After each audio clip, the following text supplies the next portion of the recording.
and people should begin to hear us. And yeah, and I think I'm gonna begin with something, appropriately hopeful.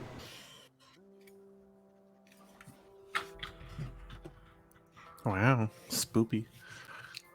Chill. And I think I'm gonna hit the transition button. It's past favorite part of the night. Buggers. Oh, I should open the chat. Let me open the chat. Indeed. Well, the chat's gonna be quite interactive tonight. Hey, Judge Wolf, your audio live. It's good to see you. Hey, Rengarium. Greetings and well met, fellow traveler. Viviane, 4 is your max HP, right? Because you can take max HP at level 1.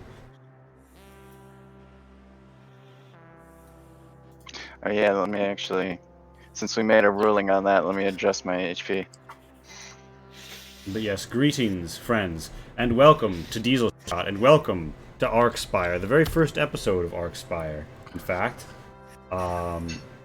we're here to have a good time, not a long time. It is a 2-hour stream, and we are on an adventure. The nature of that adventure? Yeah. Well, it is, of course, to go where you might have gone before, but do some other stuff while you're there.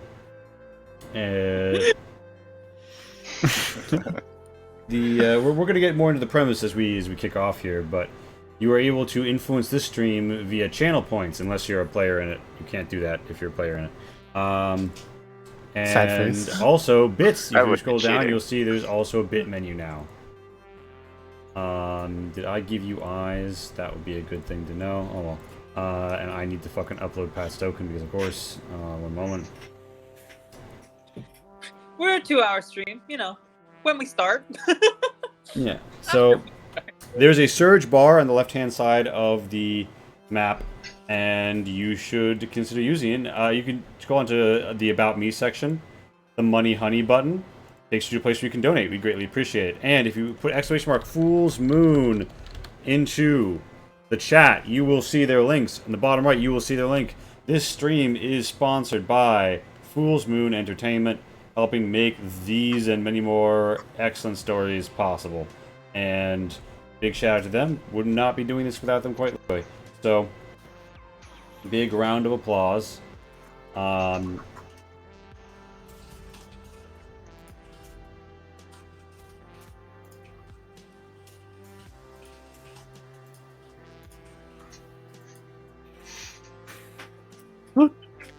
Getting myself set up for the queue. Exclamation mark. Fool's Moon. I love Indeed. it. There's double pat. Oh, there is double pat, Lee. Why is there double? Oh, fuck me. Clearly, I'm twinning. No. Wait, no, Pat, did you... Someone cut their camera. Hold on. Did we lose Goop? Because Pat didn't have a camera before. Excuse us, folks, just some technical difficulties. Yeah, okay, no, I know what it is. I'm a computer blade. Alright. I'm sorry. That went so well with the music. I looked at the cameras for a second. You can see it on the stream right now. Look at Javi's camera. Oh, it's gone now. There's someone sitting behind you, right? And they leaned back to take a drink. And every once in a while they're coming through your background, but just fading in and out, ghostly. And it went so perfectly with the music. Gaming there for a second. indeed! Zabba Cabot in the chat. In fact, there might be a little exclamation mark for them, Powo. But yes, we are out here, we're gaming. And we're definitely up to full speed. Wow, we have exclamation mark Zab the Cabot. I didn't even know that was a thing. Yeah. Hell yeah. She's If an you- awesome artist that we love. If you can exclaim it, you can explain it. Alright, enough of that. So, we begin our tale with the story of the spies. I'm gonna throw my fucking phone out a goddamn window if one more Hawaiian motherfucker calls me, I swear to God. As we begin our adventure,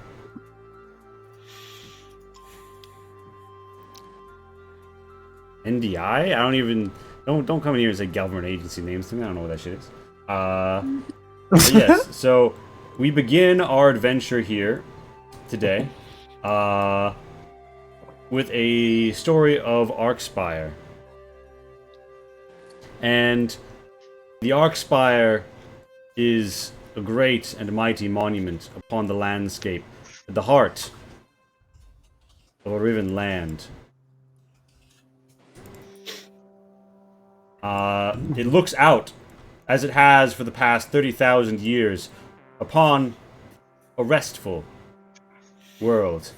This many-tiered citadel, its hollowed out halls.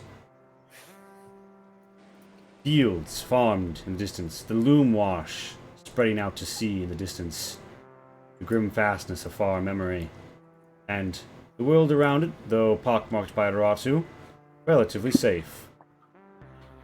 Within the Arkspire, the Concordat, an ancient alliance of humans and the outsider aliens known as Shenta, plucks away at their ancient cause, to observe, correct, and where necessary defend, from the Arkspire, their redoubt and only home. But as the Shenta wane, and a new age of humans rise, questions arise as to how they will go forward as the Concordat. And amidst these troubles, forces must be dispatched to deal with pressing matters.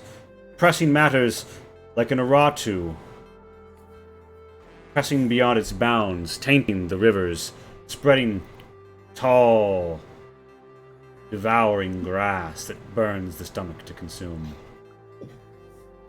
The infrared rush grows too large, and so, from the three clades is assembled a force of 4 rangers, who together arrive at the quartermaster, meeting not for the first time, but for the first time since they have learned that they are to travel together to investigate the cause of this overreach. Now, as a brief overview for everyone, let's introduce the characters and the factions in character interaction order. We got 200 claimers. We're gonna leave them for last.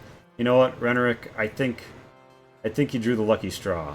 You're an Arcanist. Let's lead this right to left. I've been watered. Thank you, Veronique. Renerick, Wowed. tell us a little bit about who you are, and yeah. Sure.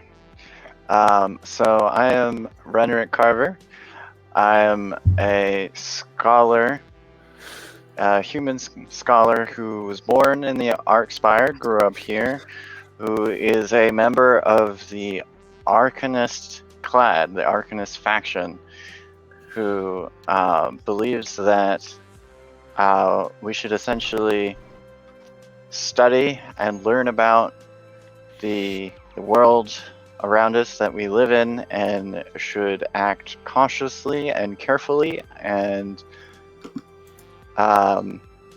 essentially should not overreach, and should mainly tend to our own affairs. Yes. If you'd like to learn more about the Clades, you can check the Arc_Spire channel in our Discord. But that's more or less their perspective. Their watchwords are, of course, gather, observe, correct. As we move to the left, tell me, Eleonora Lorenze, about yourself and the Guardians. It's definitely not Lorenze, but yeah, Eleanor is a human mark, just like the rest of the players, who is very interested in helping people, which is kind of the thing of the Guardians, her clade. She's interested in studying and trying to further research on the marked and how their sort of transformations and things work, and so much so that her kind of own experiments on herself have kind of resulted in her stigmata kind of going a little too far, to the point where her hair is just kind of like permanently feathers. Um, Mm. she's a little scatterbrained, a little crazy, but she does have good intentions and she does want to help people. And she's really good with tools and things. Indeed, like the entire rest of this party, she's marked. And this mark takes the form of a stigmata which grows as the strain upon their body rises, such as via magical forces and other causes. And the marked have another unique talent in addition to this transformation. They, and they alone, can interact with the charnel hearts that rule all Aratu, and, by way of a soul, either heal or destroy that Aratu. Now we come upon the final two, both of the Reclaimer Clade, and I think that we're gonna go Cass, then Vivienne. So Pat, hit me with it. All right. Well, tonight I'll be portraying Cass Fenborn.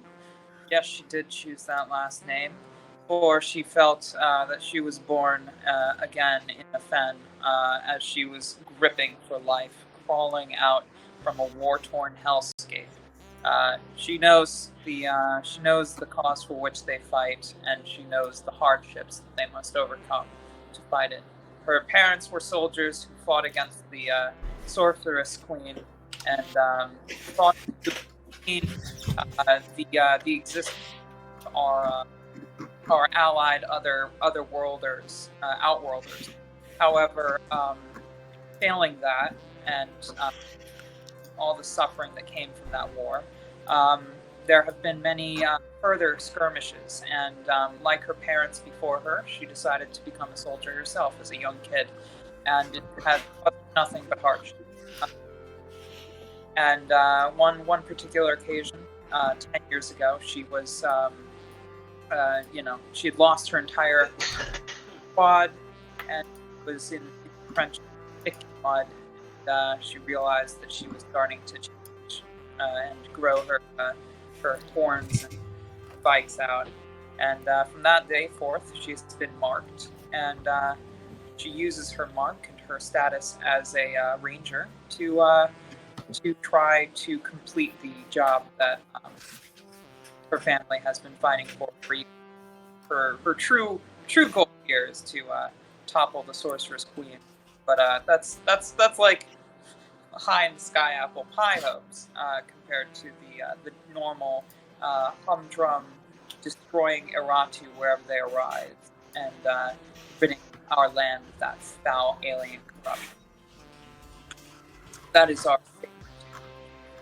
Indeed, that is Cass's perspective as a reclaimer. Swinging him around to... That is my fucking perspective as grimdark edgelord bitch. So swinging around to Madame Helwa, let's fucking hear it from Vivienne. Also, hi, I'm Pat. Vivienne Helwa is a human. We just fucking lost on this camera. Did we? Sadness. Was that Goop? Did we lose Goop? Did we lose Pat? We didn't lose Pat. We lost Goop. Oh, What? right when we get to her. This is... What? Oh no. Alright, Goop's back. Hi, Goop. Hello. I don't know why I disappeared. Could you still hear me? Nope, we could not. That is No. bizarre. I will try and not do that. I don't know what I did. That's weird. I was hearing you, but go ahead. Yeah, same. I was What? Pat, were you still hearing Goop? No, I couldn't hear her. Just you two. That is so bizarre. Well, let's just... yeah, let's just hope. I'll yell into the internet louder so the digibytes can carry it further. Yeah, they're getting a workout today. All right, so Vivienne Helwa is a human marked merchant. She didn't grow up in the Spire as Renerick did.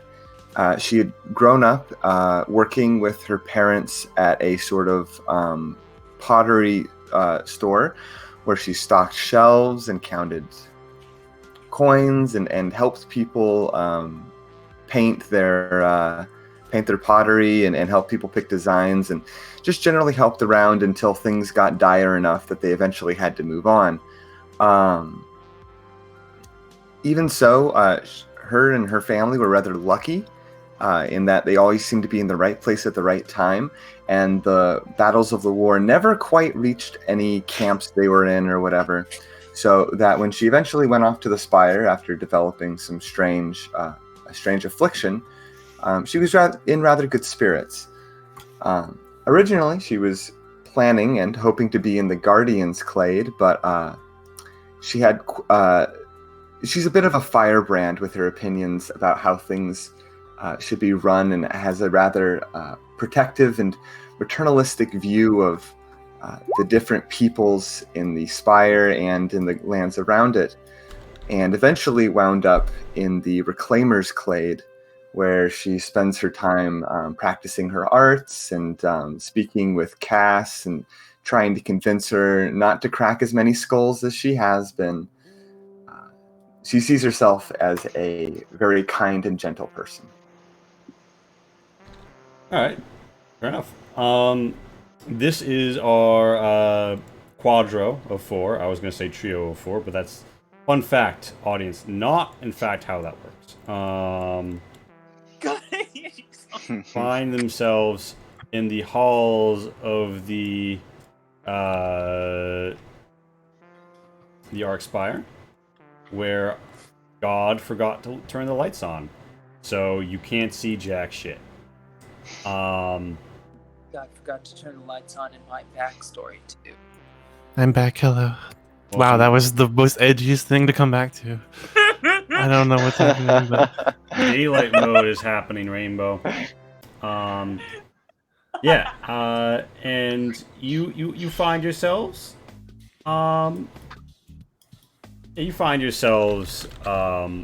arriving at the Quartermaster through the halls of the Arkspire, the winding stoned-over halls, occasionally bits of shinier metal and peeled-back strange material that arcane salvage ripped from them over the years.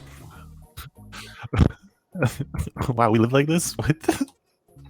Well, goddamn. normally the Arkspire is kept in better repair, particularly the levels that are inhabited. However, considering about 70% of the Arkspire's inhabitants were killed a generation ago, things have been kind of slow because you now have more of like the population of a small city, and you live in a spaceship the size of a metropolis. Wow. Gotcha. Not a space, not related to space. Shh, we don't talk about that bit. Yeah, and the Quartermaster is here. He gives you a hearty hello, and he says, "Oh, Marked, come. I am told you are to cross the Loom Wash. I have prepared the appropriate provisions." And you see that he's laid out some climbing gear for all of you. Wonderful. Excellent.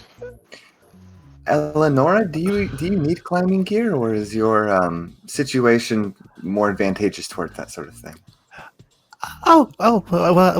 You see, it doesn't quite work exactly like that. You see, they are feathers, but they're not really functional in that way. I can explain to you in more detail if you want it, but it's kind of a long story. But I need them. Yes. Oh, that's quite a shame. I'm so sorry. Maybe while we're walking. Yes, absolutely. Of course, if you'd like. Indeed. So, you've been issued all 4 sets. You've each been issued a climbing kit. Just throw one in your inventory. I know you have it.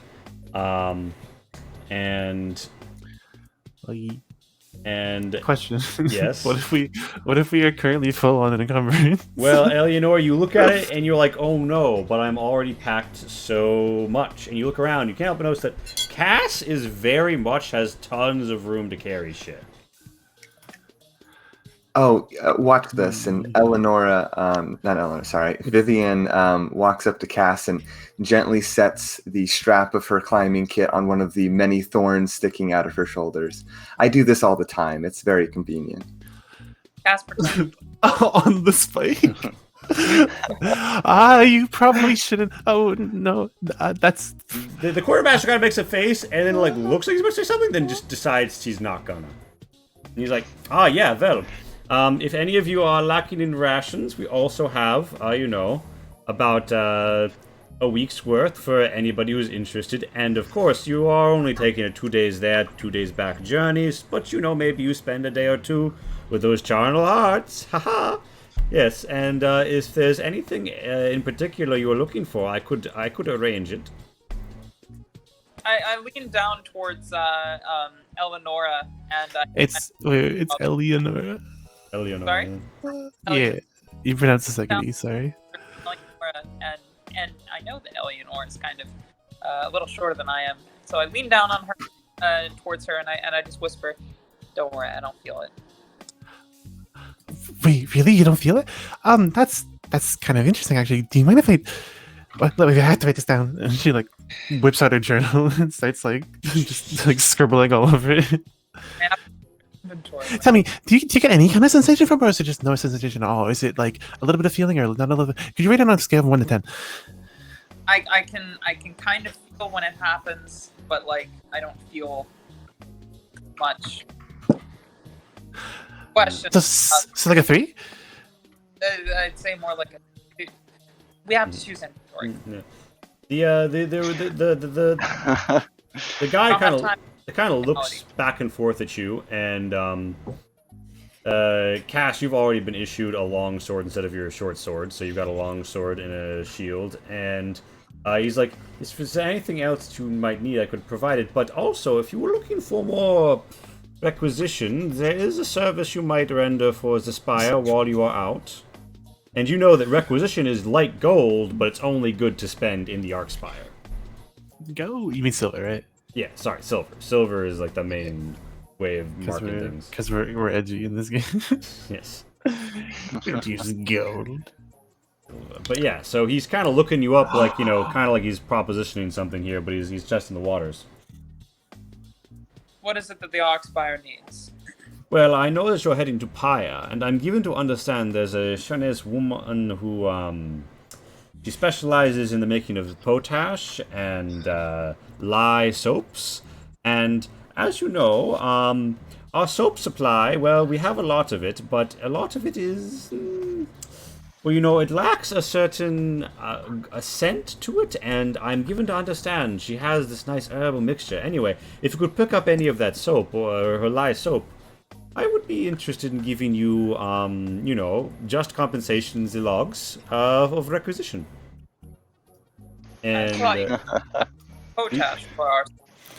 Oh, and, yes, and the potash. It would be both independently. If you could bring me a shipment of potash and a shipment of lye soap, those would both be worth to me about 300 acquisition per person. So if you guys come back with both, you're gonna get 600 requisition apiece. Ooh. Renerick would kind of laugh mostly good-naturedly at that, and say, I see.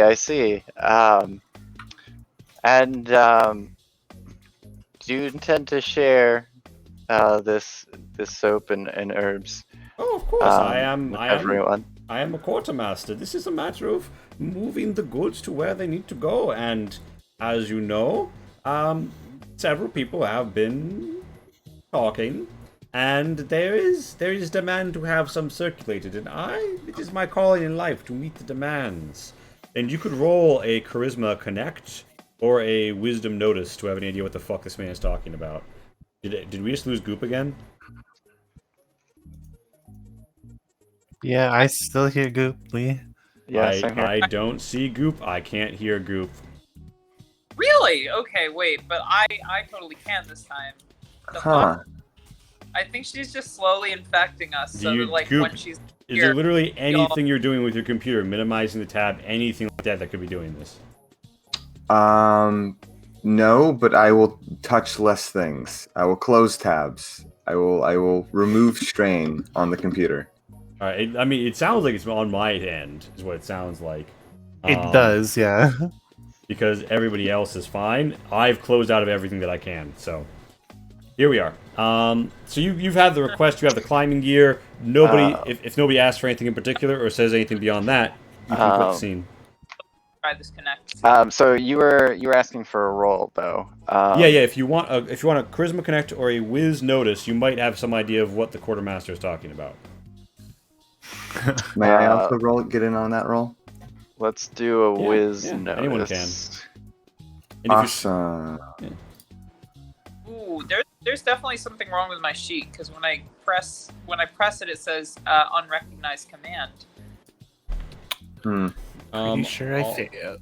All of the sheets are a little fucked up because of the problems. That being said, have you clicked the little thingy thing? Oh, hold on. I feel like I'm probably being an idiot. Is Yep, I was being an idiot. Alright, well, so the notice was charisma, the notice was wisdom, and the connect was charisma, but, you know, we'll roll with it. Alright, so... I will say I have my foci, focus, yeah? My focus, Diplomatic Grace allows me to reroll ones on charisma and diplomatic checks. So go ahead and pop that for me. I did. Instead of a 1 and a 3, it's a 4 and a 3 plus 1. So now I have 8 as well. I rerolled my base. All right. So that is an 8. That is a... okay, so Renerick and Eleonora, you got no idea what the fuck he's talking about. Cass and Vivian, or Vivian. It's, rather than Vivienne, there's like En. It's An rather than En. It's similar. Yeah, Vivian. You got it close. Yeah, you would know. You know that. So okay, so the soap that is like there's like a big soap store. All right, like you're not hurting for soap, but it is only like generic. Like it once like. Generation, in your grandparents' generations, it still smelled faintly of mint, and it doesn't anymore. It's just it cleans you, but like the scent has expired, and it is just a nice thing people would like to have like a little bit of that scent to the soap. But the Arkspire is not like you're in the middle of some pretty rural land. And it's not easy to get here, and when the Aratuans do come by and you do business with them, you tend to focus on, like, actual things that the Arkspire needs. So, this is a bit of a flight of fancy that some people have and would be willing to throw their requisition at. And that's why he's asking rather than you receiving a mission to retrieve it. Alright. And per the communal nature of the Arkspire, because you bring something that people want, you get some more requisition to get what you want. Yeah, this doesn't actually sound all that black. I mean, you could, Madeline. I could also walk out to that mint plant, put it on my bar of soap, and then rub that in my armpit.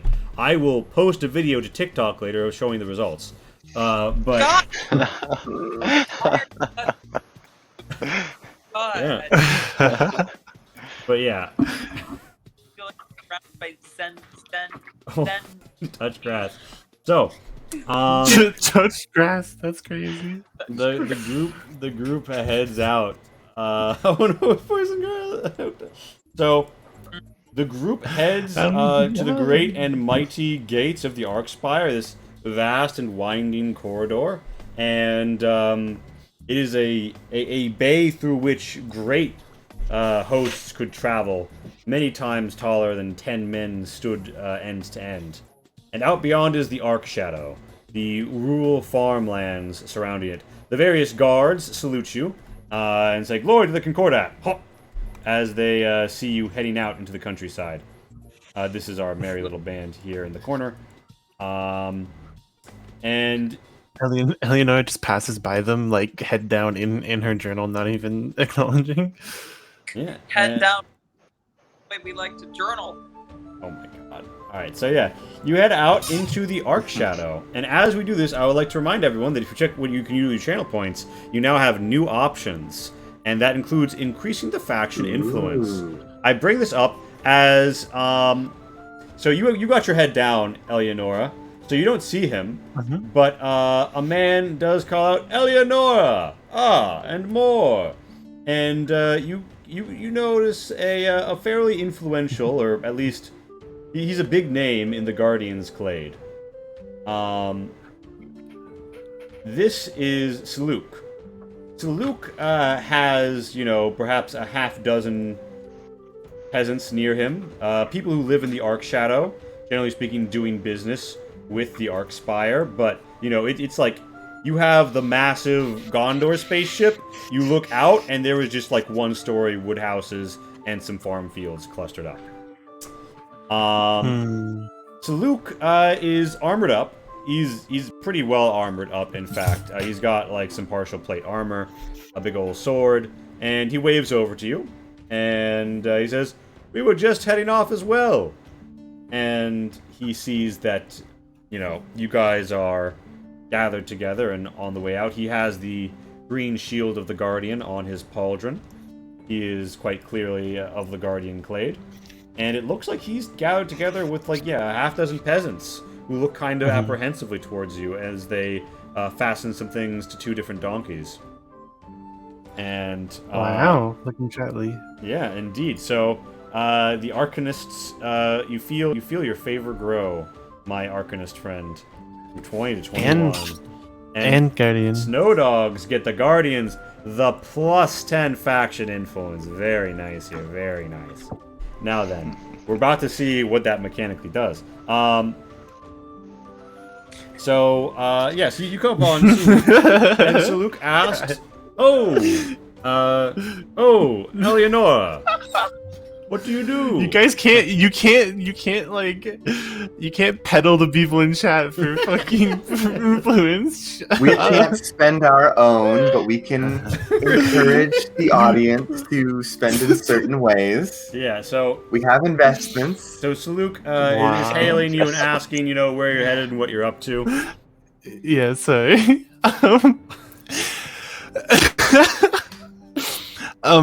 Eleanor's like, hello. Where exactly are you going? What are you doing? Are you off to some major quest or?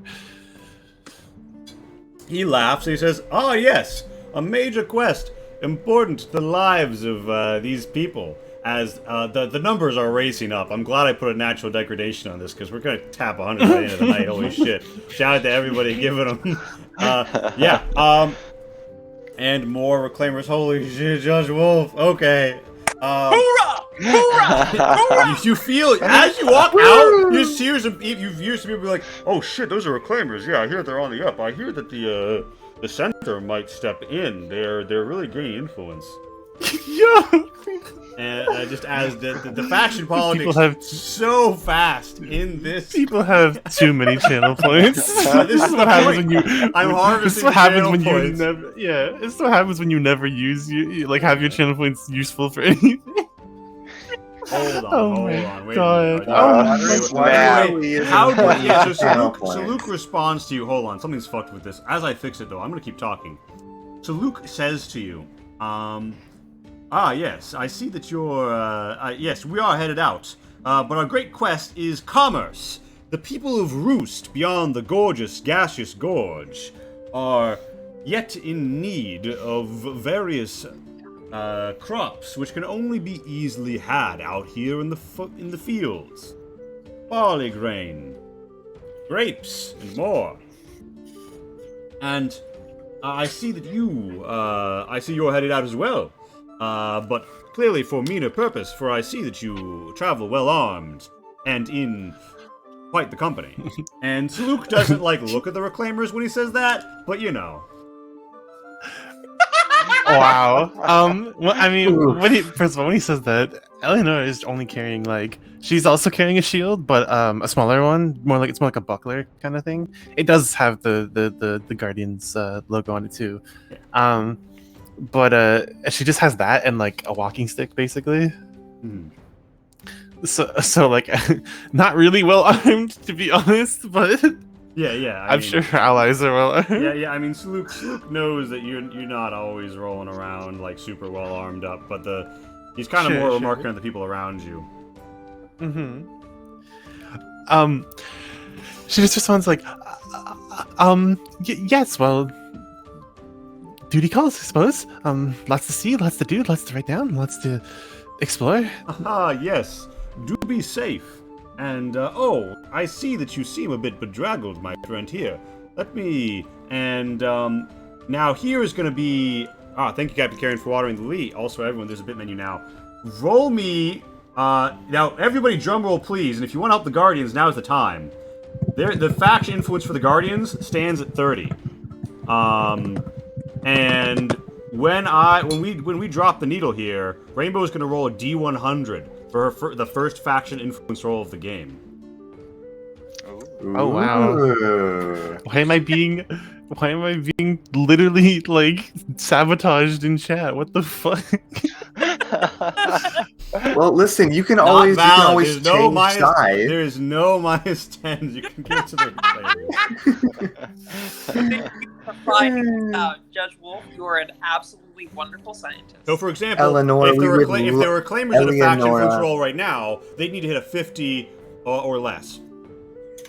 Damn, Jake. Yeah, we got shooters in the fucking chat. Now, the Guardians presently stand at 30. Unless I fucked up the count already, which would be very much like me. I think it's 30. Yeah. So, yeah, you want to give me that first roll of the night, Rainbow? The first faction influence roll? Sure. And if... Alright. Oh, I did that to GM by accident. That's alright. Does anybody Sorry. want to give it? So Luke looks and he says, "Ah, I seem to have misplaced it. Oh no, I left it in Roost the last time I was there because somebody required assistance carrying the massive rock eggs from high on the cliff. But I have a pack which would help you more efficiently carry your goods. I see you very burdened, but I see you have a good friend." And Saluk gesticulates kindly towards Cass, who has, an extra bit of climbing gear just kind of like on her spikes. Realistically, two extra bits of climbing gear. I know for a fact that both Rainbow and Prep the Spirit have given me theirs. Yeah. Yeah. So you got the flying wings on either tip, and Saluk could tell that you're up and out. Yes, I did Captain. make them- Carry on in the About Me section below.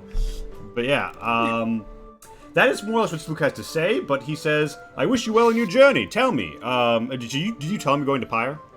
Did I tell you you're going to Pyre?" No, neither Alright. of those things happened. All right, real quick flashback. Your briefing is you are to proceed to Pyre and then figure out why the nearby Aratu of the Infrared Rush, sometimes known as the Infra Rush, feel the Infra Rush in your hand. It's growing, right? Guardians. It's getting out. It is. Yeah, reports Hashtag say it's not sponsored. growing. Reports say rivers nearby are tainted. So, like, the rivers of the swamp are like a viscous, almost meat soup style consistency and color. And red globules are starting to appear in rivers outside the Aratu. And it looks like the rushes, like these types of reeds that are growing out around the Infrarush, are beginning to grow beyond the Infrarush's traditional borders. So you're on your way to investigate why that is, and to potentially set things right by giving a soul to the charnel heart of the Aratu. Although, notably, it's one of the Aratu where you don't know where the charnel heart is. Charnel hearts are sometimes like flying in the sky, like, "Come to the charnel heart. Gaze upon the charnel heart, all who walk here." And sometimes they are just like buried underground at the center, like in a dungeon. Sometimes they are in a far-flung border at the very edge of an Aratu. So nobody in living record has found the Infrared Rush's charnel heart. So you've kind of been given a big ask. But it's casual.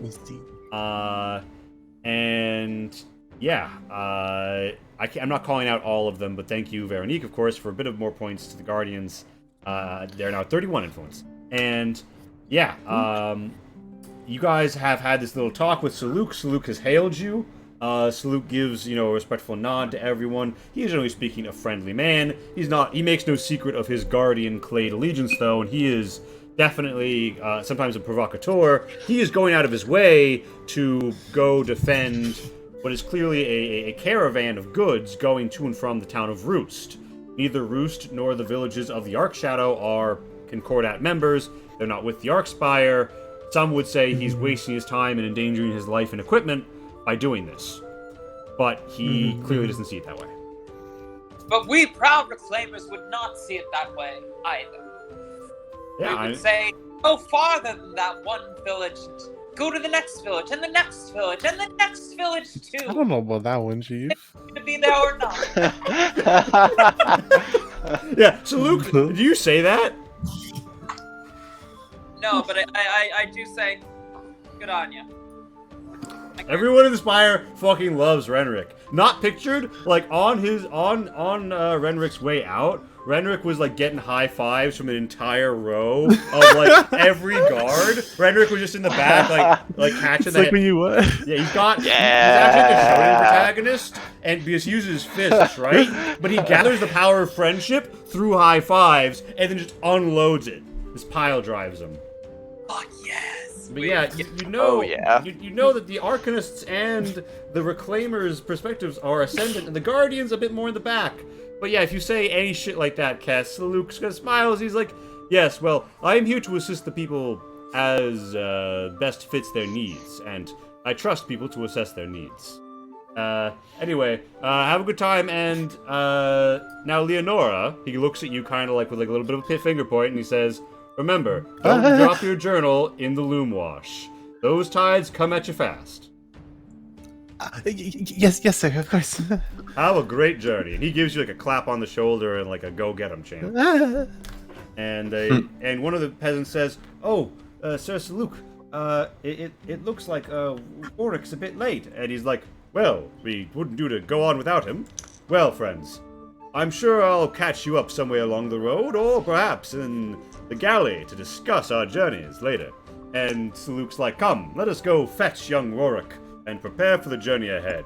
And he goes off to, more or less play Miss Frizzle for these fucking peasants. You are still, like, right below the Arkspire. You're near some pleasant-looking villages. And to the west is a big fuck-off, shallow-ass river of sand and, like, a sandbar. And in it, in the shine of the early-day sun, you can see rays of light reflecting off of massive metal cords. Like the strings of a giant loom strung through the earth. Reflecting just near the break of the sandbar. You know it as the strings of the loom wash, as if though the strings of a giant metal loom, across which you will travel to cross the river to the west. So yeah, you guys are you're walking, you're chatting. What are you guys saying or thinking, or what's going on? What do we see? So, Well, sorry. oh, you go first. Yeah. All right. First off, as we were leaving, my character mumbled under her breath, "Yeah, sure. Maybe they just don't know what they need yet." Just to be edgy and awful. And while they're probably walking, I imagine, and Rainbow, of course, can stop me if I'm wrong here, but I imagine she's being constantly poked on her spikes that jut out of her armor, and being asked if she felt that. And Well, the first thing Eleanor does is she goes, I'm so terribly sorry about the way Luke treated you. He's not the kind of person you usually want to get involved in those kind of conversations. Apologies. I've been told that I am an edgelord on the internet. I've been told that What's the internet? perhaps a little excessive with Guardians. Do not mind me all that much, though. I understand. It's a difficult situation.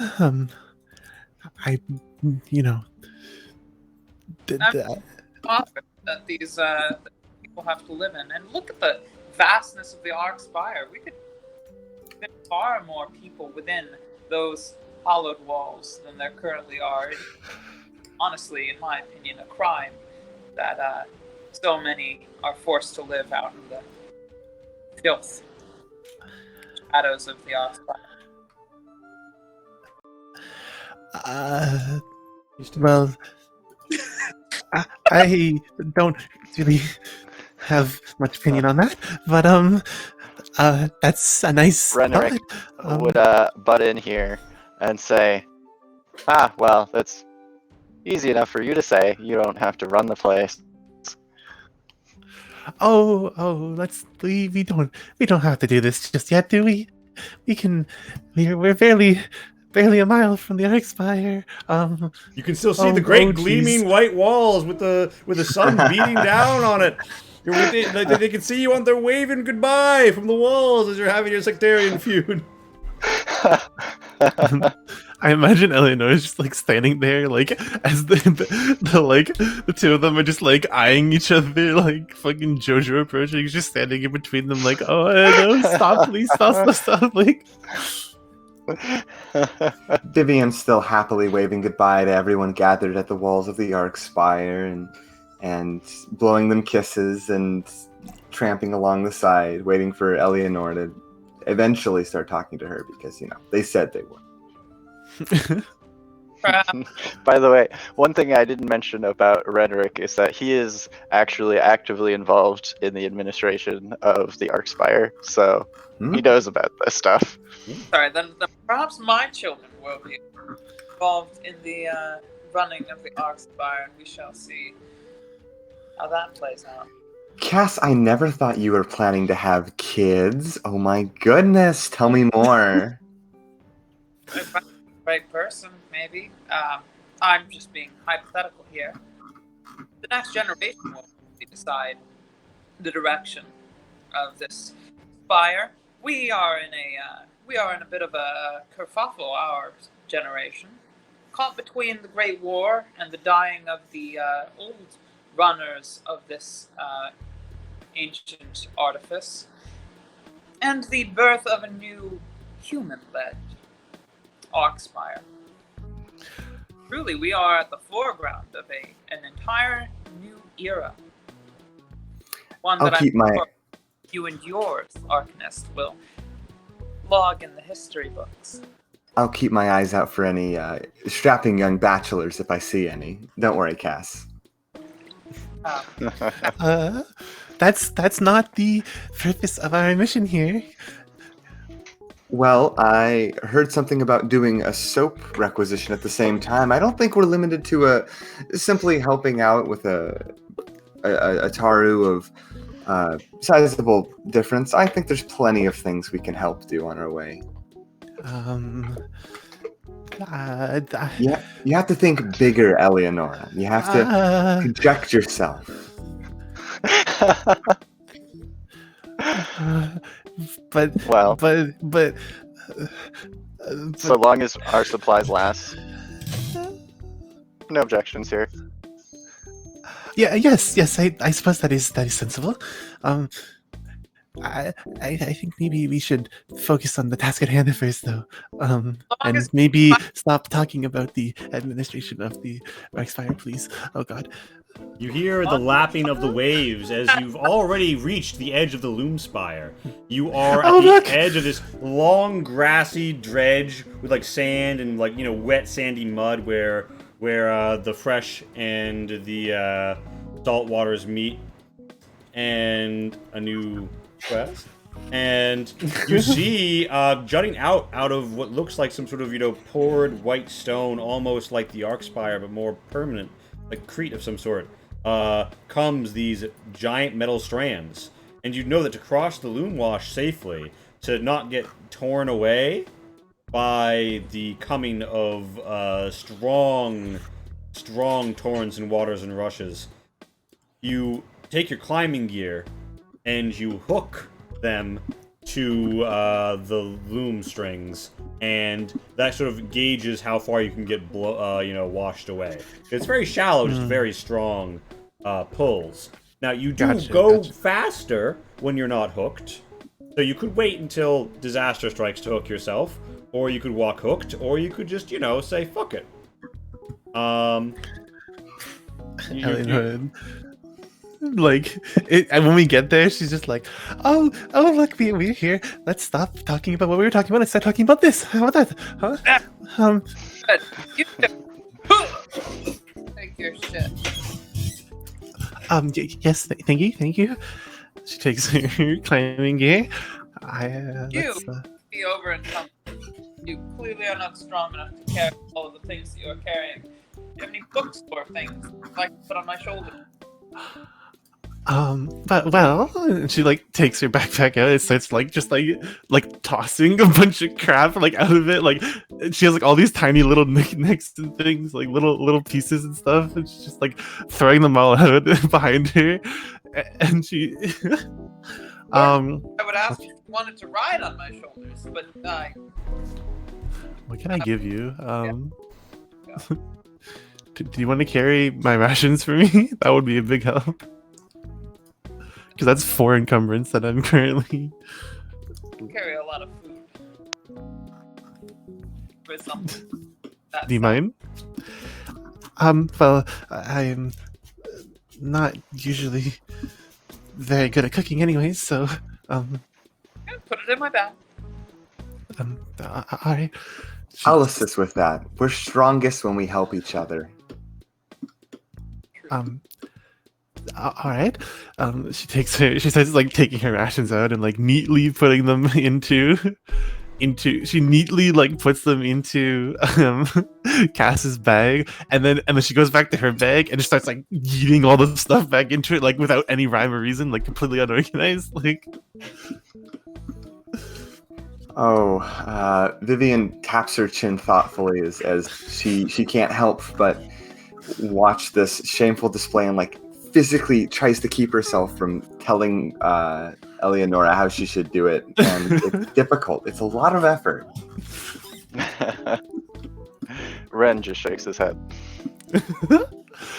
Time to go. The Guardians have the symbiosis. Wait, can you say that again, Pat? You kind of cut out. I said, see the symbiosis of Guardians and Reclaimers. I would hope the symbiosis goes beyond carrying our food. I thought we were gonna stop talking about. Oh God. Just wants done with The waters of the loom wash Indeed. gently lap at Indeed. your feet as you stand We have as places to be. chores. Well, I'm going to hook myself up. I think the rest of you should follow behind. Cass, you might be able to make it across in one go if you didn't want to hook yourself up. No, I'll stand stalwart to protect the rest of us. That is the goal of the fire in this dark world, and so should be mine. That's so mature of you. I'm so glad. I'm very proud of you, Cass. You're like 10 years. But I've always seen myself as a bit of a mentor figure for you.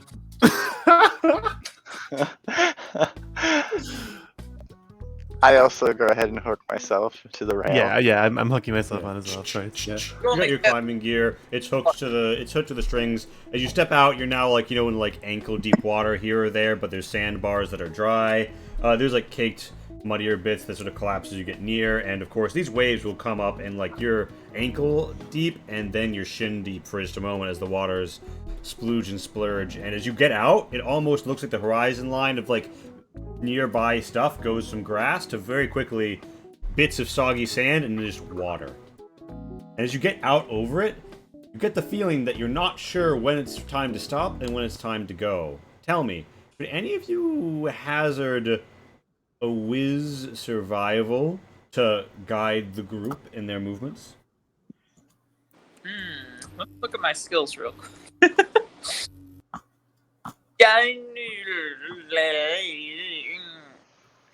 Probably not. All right. Are we picking one person or all? Yeah, rolling? does have to be. I was just gonna ask that. Yeah. Are you? I will say, As with you have to pick a person who you're going to listen to. Hello, Ronak. You have to pick Well, someone who you're going to listen to. So I'm quite good at wisdom, and while I'm not terribly skilled at survival, I'm also a competent leader. Sounds to me like a +1 to wisdom. And anybody else fielding a vote here for? I would be worse than that. I can say think that. I would be markedly worse than that, actually. I think we're a wisdom low party, and you make the natural person to listen to. It really warms my heart to hear you all say that. I'll do my best. I'm sure you need to get and further. Well, that's a 7. all right. So We vote- Vivienne, you see when to stop, you see when to go, and much as a mother duck leading her ducklings, you prepare people for the washes, the sandiness, the brine, the sudden winds that flip at your hair and nag at your gear, and the flapping appendages of your climbing gear. And in due time, you find yourselves across. And you unhook on the far side, a bit wetter for wear, but as you walk, I mean, it's been a good 3 hours. You're all pruning almost, but you walk it off. You head through hill and dale, and you approach a vast flatland. And from the last bit of elevation, you see right in the way of where you're going this vast silvery pool known as Stillwater. The only landmark in this terrain for some time. It is approaching midday. You don't think you'll make Pyre today, 2-day journey, but you might make it to Stillwater or a bit beyond. As you close in on it, you almost feel a stillness in yourselves as well as the water. Is this known as an Aratu? It is not an Aratu. This is an oddity on the land, but these exist.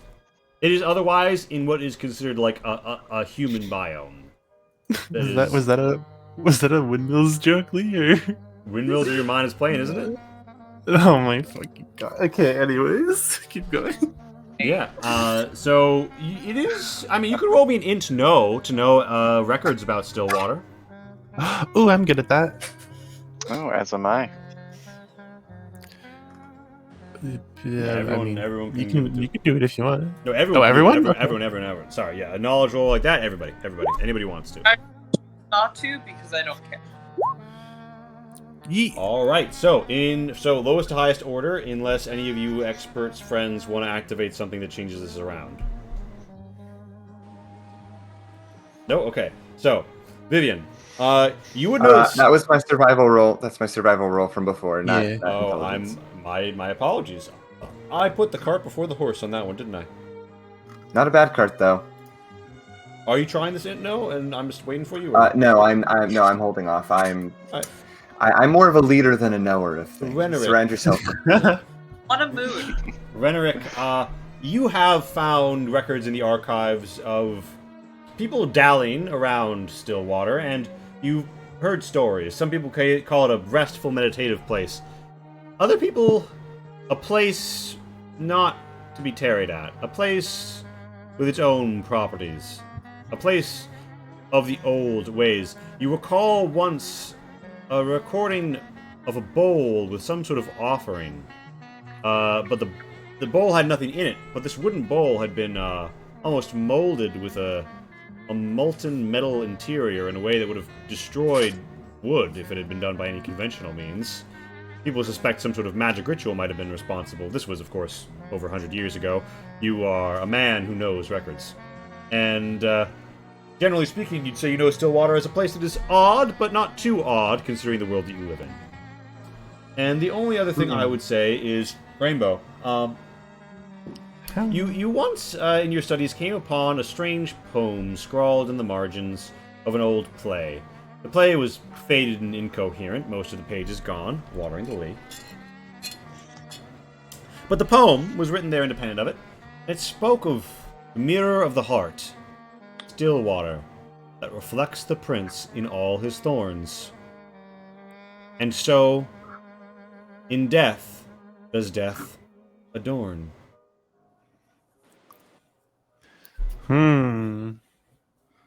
Which, you know, not much of Curious. poetic talent there, but you know. You in time find yourselves at the edge of Stillwater, and you see a great reflective lake. I mean, you know, perhaps more of a pond, but you do note that it is rather sharply an oval. Much more so than any natural body of water you would have come across. I will spawn you at some point so that you can actually see what the It's fuck I'm supposed to on. be very gray like that? Like, It looks like liquid metal. oh, I have no health bar or name. I'm sorry, I must have fucked up grabbing your default token. But yeah, so you come upon the banks of this great ovular mass, and it is very still, but enough ripple to see this like liquid metal reflection of it. And this is always how it's been. This isn't like a new happening. This is just the nature of this weird old thing that's on the way where you're going. If you wanted to take a closer look, though, anybody would be watching your feet. By the way, like, these grasses get, like, waist high by default in this area. Oh, wow. You could give me a whiz notice to take in this site. Where's notice? Yeah, whiz Oh, boy. notice, if anybody were to feel so inclined. I'll try. I'm not very good at this, though. I would have some curiosity. Nope.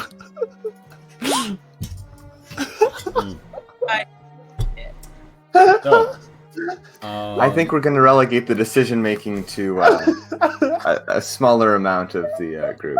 yes. So, Eleonora. Wow, 2 + 1 - 2. That's special. Eleonora and Cass are very entrapped and entranced by the non-waves that blowing little bits of wind cause, forming almost little windmill puddles to form on the surface, just imperceptibly enough to be noticed. Vivian and Renric, you feel as if though in ancient eras there was this style of joke, and it was about one who'd be walking to or fro, and they would stumble haphazardly upon a corpse, just as you and Vivian find a cloaked body amidst the reeds.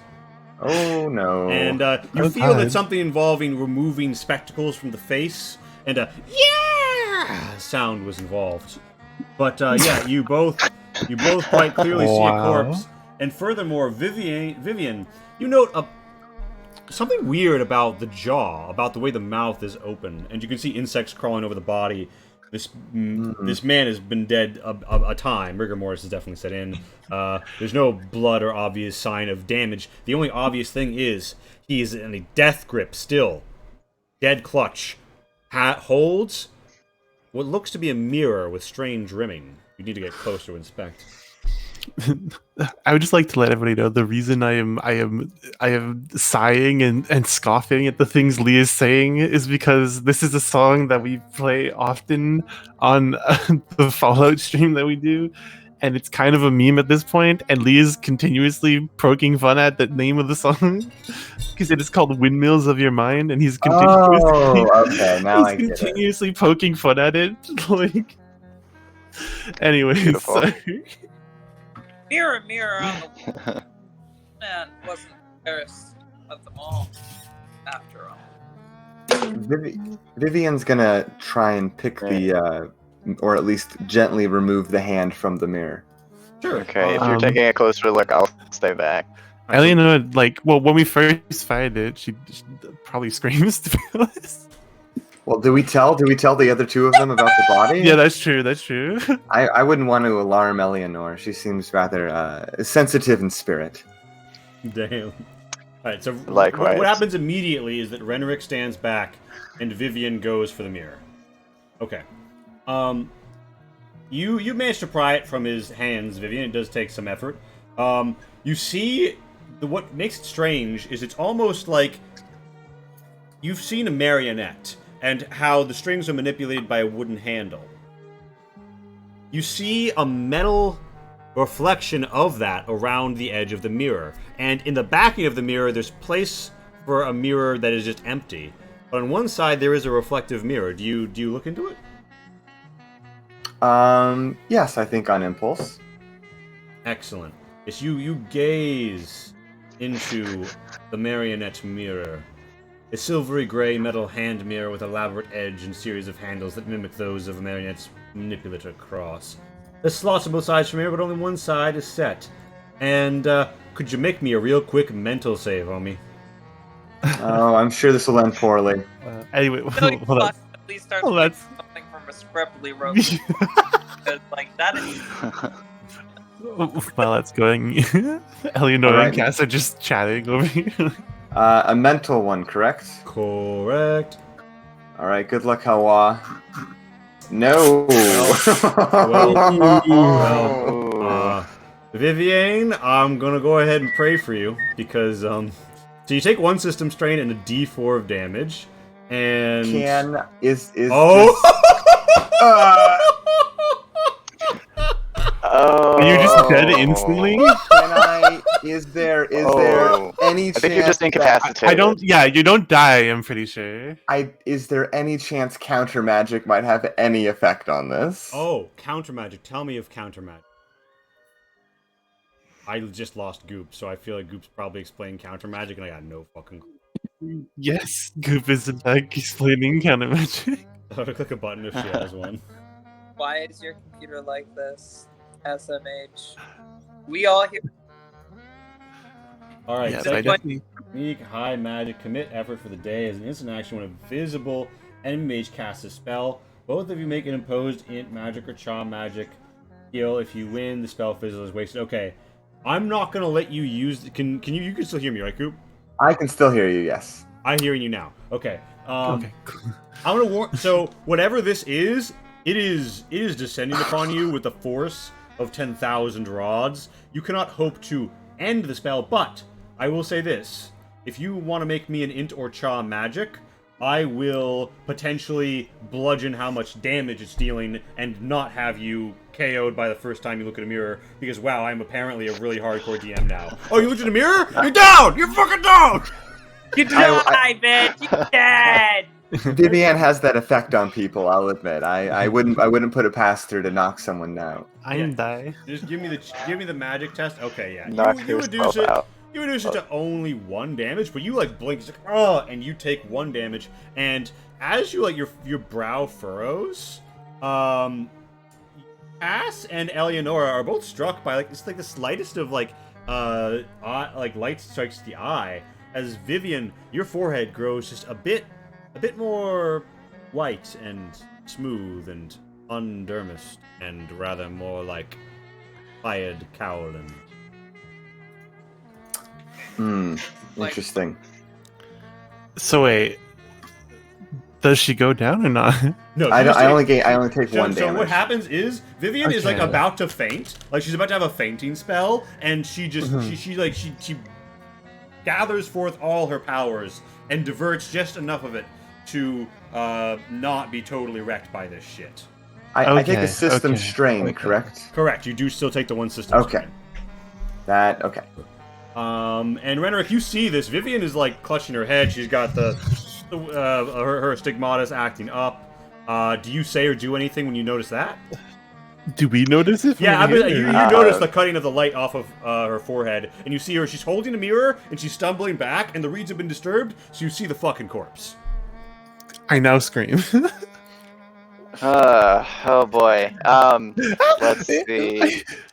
Vivian, are you Let okay? me quickly look over my items, just so out of character, I remember what I have on hand. Eleanor just runs over like, "Oh God, that's so interesting, but I don't care right now. Do you need medical Eleonora, a assistance?" hand, please. A hand, please. And Okay, she so reaches out. I to would steady be- herself. I have a staff with me. What I would say is, upon seeing what happened, I would knock the mirror out of her hand using the staff, not my hand. All right. Just give me And then, like, give me a kick basic. it away. Give me either a strength or dex punch or stab, whichever you'd like to use. Probably stab with a staff. Okay. You don't have to make it as an attack, just a skill test. To see how well you decide where it lands. So just click the skill.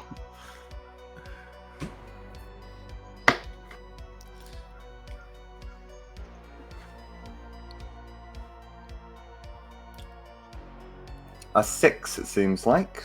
Yeah, so you managed to get it ably away, and you get it like 10 feet in the direction you prefer. You do have to step a bit closer to like hook in with your staff and Eleanor's like, oh god, yes, that's probably a good idea. Let me see. She Yeah, starts so I would like, try to like knock it like over somewhere. towards Just away from the party. Towards Cass. Probably towards the. I think this way, right? Like, Whichever way Oh, you okay. Yeah, like so somewhere- behind me, behind. yeah, away from us, Yeah. like to the left. Over Yeah. Okay. Can I try to like heal her? I With, wouldn't like, first mind. aid? Yeah, you can first aid it. You've got your tools. You're a gifted Chirugan. You whip it out, and you go for it. You guys may or may not have seen her at work before, but you can tell immediately that she is a skilled and able individual. As she gives me that, I would say, yeah, for you in Heal into heal. test? Yeah, into Yeah. heal. And Waymo. by the way, if you want to see me Ooh. clown on the players with the meme, check arc_spire under the show zone category in the Discord. Oh god. Yeah, Eleanor, you absolutely take care of her real good with a 12, real good. Now I can now roll 2. I mean, I guess you're only missing 1 health, right? So it doesn't actually matter what I roll. But yeah, just to see. I will say on this rare occasion. So normally receiving healing of any kind ensures the growth of a system strain, right? Oh, does it? Oh, right. Totally should. Do on it. Yes. on this occasion, Eleonora manages to come to Vivian's aid so fast, and Vivian managed to deflect so much of the damage that that penalty is skipped. Don't expect this to happen again. You will normally take system strain when you see healing. Hell yeah. I'll like to say that Eleonora manages to patch her gal up real quick. Thank you. Can I maybe I'd suggest just closing looking- your eyes before picking it up or anything. Please don't break it. It might be. Oh, important I sometimes. was just gonna say, do you think I could maybe just take a little inspect your stigmata while it's doing that? She kind of like points at how it's like flashing with light and stuff. Oh, Horny for question. well, I don't think that's necessarily a bad thing. If you would like to take a cursory glance, though, I would be hesitant to allow any more intrusive looks. Of course. Can I do some research in Leland? Yeah, so Eleonora, you are an individual who has taken a scientific mind to the relics of ages gone by. Could you give me an int no to use your rational mind to appraise this item? Sure. Oh, I wasn't looking at the item. I was looking at the fact that Vivian's like My stigmata. yeah, because you said her stigmata was kind of like going out of control and everything, and it was like It flared up a bit. It looks to have been the result of the system strain. I see. I wanted to like basically like study how it's affecting her like in the moment kind of thing. Like All right, Admittedly, I don't think Vivian's stigmata shows up pretty much like ever day to day compared to Cass or Eleonora. Yeah, and so you make note of it. You do a good job making note of it. And Cass retrieves with the gauntleted hand the mirror. Yeah, I quickly put something cloth over the viewing surface. Yeah, you whip out the old rag and bandage it up. You know, honestly, I definitely have like a polishing rag for my suit of armor, so I use that. Polishing rag over it, and it's ready to go. It has beautiful rim work. and Yeah. it seems a fine piece of art. I'm not here to look at art. I'm here to do a job. True. Facts. Indeed. So Eleonora is examining Vivian. Renrick, what are you examining? Are you just chilling? I'm more asking Vivian if she's okay. Yes, What I think I'm doing a bit better. I believe there might be something inherently magical that could have done in our little friend here on the reeds. Hmm. Eleanor's like, with your little. Oh God, jeez, I didn't even see him. Funny. Yes. I would then try to inspect the Thank you corpse for the follow, a little Sylvie. more closely, see if there's anything else of interest on them. Sure, give me a whiz notice. Thank you, by the way, for the follow, Tsunami. You came to name a generic NPC when they come up, and yeah, great to see you. And of course, everyone remember, ! Fool's Moon, to get all the good links for the good people at Fool's Moon, making this possible. Bye. Check them out. Alright, so Renrick, alright, so you find something that would be hard to miss. Because the skill doesn't go great, but you just find something you find when you inspect the body. He's got like a crumpled bit of parchment on him. In his cloak. That probably would have been more helpful to know earlier. I, of course, take a look at this. What's on it? And so it's not visible until you like peel open his coat. And yeah, you see a note that says, "When the ritual is complete, make haste together. Pyre. Things are going to plan. In roost. Do not fail, our prince. May your shadow never spite you." So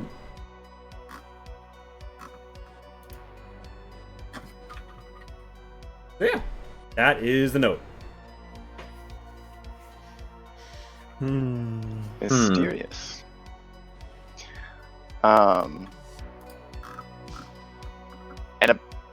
Did you say that this corpse seemed to have been here a very long time, or like? I would say with Eleonora's it looks like rigor mortis has set in, and there's like bugs crawling around eating him, but he's still got flesh. With Eleonora's expertise, she would assume hasn't been dead more than a week. Okay, so pretty recent. Yeah. Well, in that case, I share the note with the rest of the party and say, "Well, this is weird. That is Maybe weird. something to look out for." Darkspire does not have Um, those two. Interesting. Fierce. I mean, there's multiple other things he could have died from, of course, right? It doesn't have to be the mirror. I don't wish to overrule, but I would say it seems much more possible than not that the mirror could have had something to do with it. Can I try to inspect his body and like kind of, you know? Oh, whoop! I didn't believe. Like kind of like give it a little look over, see what killed him. Yeah, absolutely. You can perform a little field autopsy or inspection. Give me, I would say, an int heal, because this is, you know, applying your knowledge of life upon death and using your big old brain to do it. Your big old bird brain, I should say. Sure. Wow, that's Indeed. fine. You flap. So okay, yeah. You inspect. You see signs of asphyxiation, some blueness to the hue of the skin around the face, and such a clamp upness. The hands were kind of near the throat, but didn't let go of the mirror in the process. Interestingly, you find something very strange. There is hardened metal in his throat, covering it entirely, like a flat, like surface of it, perhaps 2 inches thick. It's hard Wait, sorry, to say that again. There is hardened metal in the middle of this man's throat, about 2 inches thick, entirely blocking his windpipe. Like he was stabbed with something, or No. Like a. like he So, swallowed are a piece of you? lead? Well, you sound down. You get some views, but you're gonna have to ruin this man's neck to actually get the shit out and inspect it, or ruin his head to view it in the stump. Is Eleonora willing to do either of those things? In like an autopsy kind of way, I would say yeah. All right, so yeah, you take the embalming tool. Unless someone else Oh wants my to god. like. You slice. Wait, what do you open- mean by ruin? Wait. What do you mean by ruin? I Like, think like splay out. You could autopsy. slice open the throat without damaging the head. I mean, like by ruin, I mean like make unfit for burial. In oh, cultures that okay. have Well, unfit burial. no. That's not what I thought you meant. I thought you meant in a way like, you know, like very surgical cuts that were No, like. no, you can do surgical cuts. You do on the throat. You can surgically cut the throat to get a look. But isn't that like okay? But you said, what do you mean? I question, which I should not have at. You cut the fucking throat. You take a look, and it looks like this roughly 2-inch thick metal disc almost has formed perfectly to block the contours of this man's throat. There's no way this was a foreign object. He wouldn't have been able to get in his fucking mouth. And it is too perfectly formed. And as you look at the slight distortions on the top and bottom of it, the edges being a perfect mold of the interior of his throat, you look at it, and then you look up. And you look at this late midday to evening rays of the sun beating down on the still water lake, and golly gee, if the surface of this metal and the surface of that water just don't strike you as real. Ah, I see. I am going to use context clues here and immediately go. Yeah. Don't. I don't think we should drink the water. Yeah. Don't say. Lee, could I perhaps just like attempt to hold this metal disc out to the sun and see what happens to it? By the way, this this man is actually what happened if you spend 10,000 channel points on watering the Lee. I just anyway, you hold it out. Perfect. You do note that it's not 10,000. it's not enough to like make a big difference, but as you look at it with analytical mind, you do feel that where the bits that you can get really hot in the sun, they seem to get a bit more brittle in a way that would make it easier to break. But strangely, it seems to act not as metal should. For indeed, when heated, the metal should become more malleable. Yet here, it is almost as if though some sort of firmness is set upon it, as if though the substance operates on a different principle. Alien metal. Well, although I would, can I just like take this and like, Yeah, I don't know, wrap it up in some cloth and just like I will research this later because I am very, very I don't know, interested in it. Zabbath thinks you should drink it. I'm not drinking it. But No. but We already had one PC almost die today. I think no, I'm not drinking it. But yeah, I'll just put it away. I'll put it away and like come research it later. I think. Okay, it tastes mercury. Yeah, so you put it away. Cass, you have custody of the marionette mirror. Throw that in your inventory. 0 encumbrance item. I racked it up and I placed it handle first in fucking what's her face? I placed it handle first in Vivian's. Oh, okay. So you're like, hey, homie, I know this mirror almost killed you. Have it back. So yeah. How would the assembled deal with? So you've got information. You've got information that is unclear. You've got information that is both very clear and raises more questions. Would you continue to have this conversation here? Do you want to sit on? You do feel like sunlight is like going down. Do you want to get further towards Pyre before you bed down for the night, or do you want to find somewhere near the lake? I think this would be a good place to camp. It's a little It's nice and a little It's nice and flat, and we have one side of us that we can, reliably say is not going to have any people coming across it. Yes, that does actually make a point. You do feel quite the stillness here, almost as if though the rest near Stillwater would be more calming. I still think we should take watch, but That Renric would object to staying by the water. Huh? Maybe a couple 100 feet away. the only any fucking sense in his head. God, I wanna. Can you just indulge me really quick? Mhm. I have some. Windmills? I have some. No. I have some oil on me, right? Yeah. Could I just like, It's lamp oil. you right? know? Yeah, it's lamp oil. Uh-huh. Can I just like take some of it and like, maybe get a little rag or cloth or something that I assume we probably have somewhere in one of our packs or something, and just douse it in a tiny little bit of oil, light that, and then just throw it in the lake and see what happens. Amazing. The absolute queen. Yeah, you take the toss, and you see lamp oil, rope, bombs. Yeah, fucking Link's gonna like be coming by your store soon. Love it.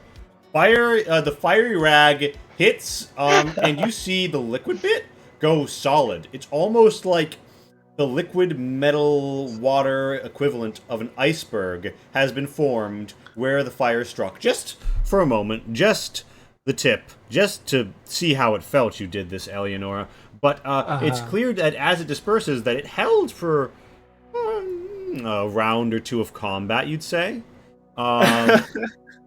It seems like you're onto something. This is most interesting, but considering we don't know all the properties of this water, perhaps we stay somewhere a little bit further away. that doesn't seem like a terrible idea. Yes, I've read a few accounts of this area, and not all of them are comforting. As have I. But let's move on a little bit before making camp. So, you quit the scene. You feel the stillness from your bones rise and lift after, maybe 1,000 feet are between you and Stillwater, a goodly ways. You feel as if though you're no longer in the calming presence of Stillwater, even though the taste is still familiar on your tongue. Hello, Fangirl Review. By the way, ! Fangirl Review. If you want to check out excellent reviews, content, Twitch, Twitter, YouTube, go follow her on all platforms. She's a blessing. I can handle such great content. I love that. That's a great way to phrase it. Indeed. I like you said woot ways. There was a but yeah. There's a train with yeah. So Spire sent. So you all make your ways away. If you've got some rations on you, -1 day's rations. And just would anybody do anything in the night? You don't think you have to worry about setting a watch or anything, but you keep an eye open. You won't be taken fully unawares. My question is, do weeks work the same as IRL in this world? Yes, 7-day week. Like, okay, I'm down to 6 days of rations. Gotcha. How does system stress go down? 1 night's good rest. So technically speaking, you will lose 1 system strain at the end of this rest. Don't worry, I can kick you in your sleep. And the maximum system strain is your constitution, correct? Yeah, it's tracked automatically in your sheet. So I just realized my constitution is 5 and terrible, and my max system strain is 5, and so I'm basically at 25%. You're at 20%. Yeah, I'm really at 40 with 2. So boy. Have you decided, Lee? Are we just gonna like round I think basically, or round I up? have to be above it. I think you have to go over it. assuming- I think you got to go over the line because You gotta Yeah, go so like, over. like if I'm at 1, I shouldn't be at like 25%. But Or- I wanna yeah, say- you're gonna have a fun time though. So you all spend the night. You camp out in the wilderness. You've done it before, but it's nothing like the Arkspire. The comfort of the stones and the metals, the knowledge of brethren in the halls, even some of the Ark spirits are pretty comforting, and you can give them the comfort of an Ark spirit for some bits. But yeah, you find yourselves moving forward. Yet again on the morrow, as the terrain takes a bit of a dire turn. Do you, in the night or the morning, would you have reflected at all about the events, or would you speak about how you will approach the town of Pyre, or would you even like to roll me an int know or a charisma connect to see what or who you may know about Pyre? I would Charisma always Connect. be rolling into Connect. Oh boy, Or Charisma Connect. into know, rather. Charisma Connect is what I spec'd in. That's my thing. I think I would like to roll in. No, if that's okay. Yeah, and for 100 bits, Captain Carry On, you can. Where is that image? You can add +1 mook to an encounter if you'd like. The Arc Spirit is 300.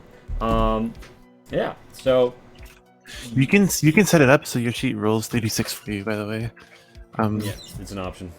But it's not an extra D6. Yeah, I only get to reroll ones. Yeah, And I rolled a it's 6 and a 1, ones. so. All right, you reroll ones. I see. All right, Okay. so- Yeah, that's my focus. So cast. Okay. Actually, okay. I have 10 total. Cass, Wow. you he are gets lots of thinking. things. You are. Thank you, Captain Carrion, for the 100 bits. You think back, Cass, on your friends who died alongside you at the battle, and almost without you guys seeing, a ghastly image, a ghostly image, but a friendly one, does appear walking alongside you as you converse and recall. And here's what you know as that happens, Cass. You would know that there is a forlorn chevalier who has left Charness. His name is Cascare, and he has taken up with whatever religion, the Blackfire Pact, you believe it's called.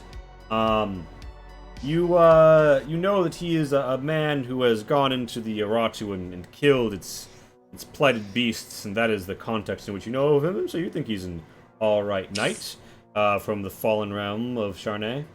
And Renerick, you know of Galvan, the man who 1 year ago led his flock here to establish the town of Pyre at the Eternal Flame, which once had no village.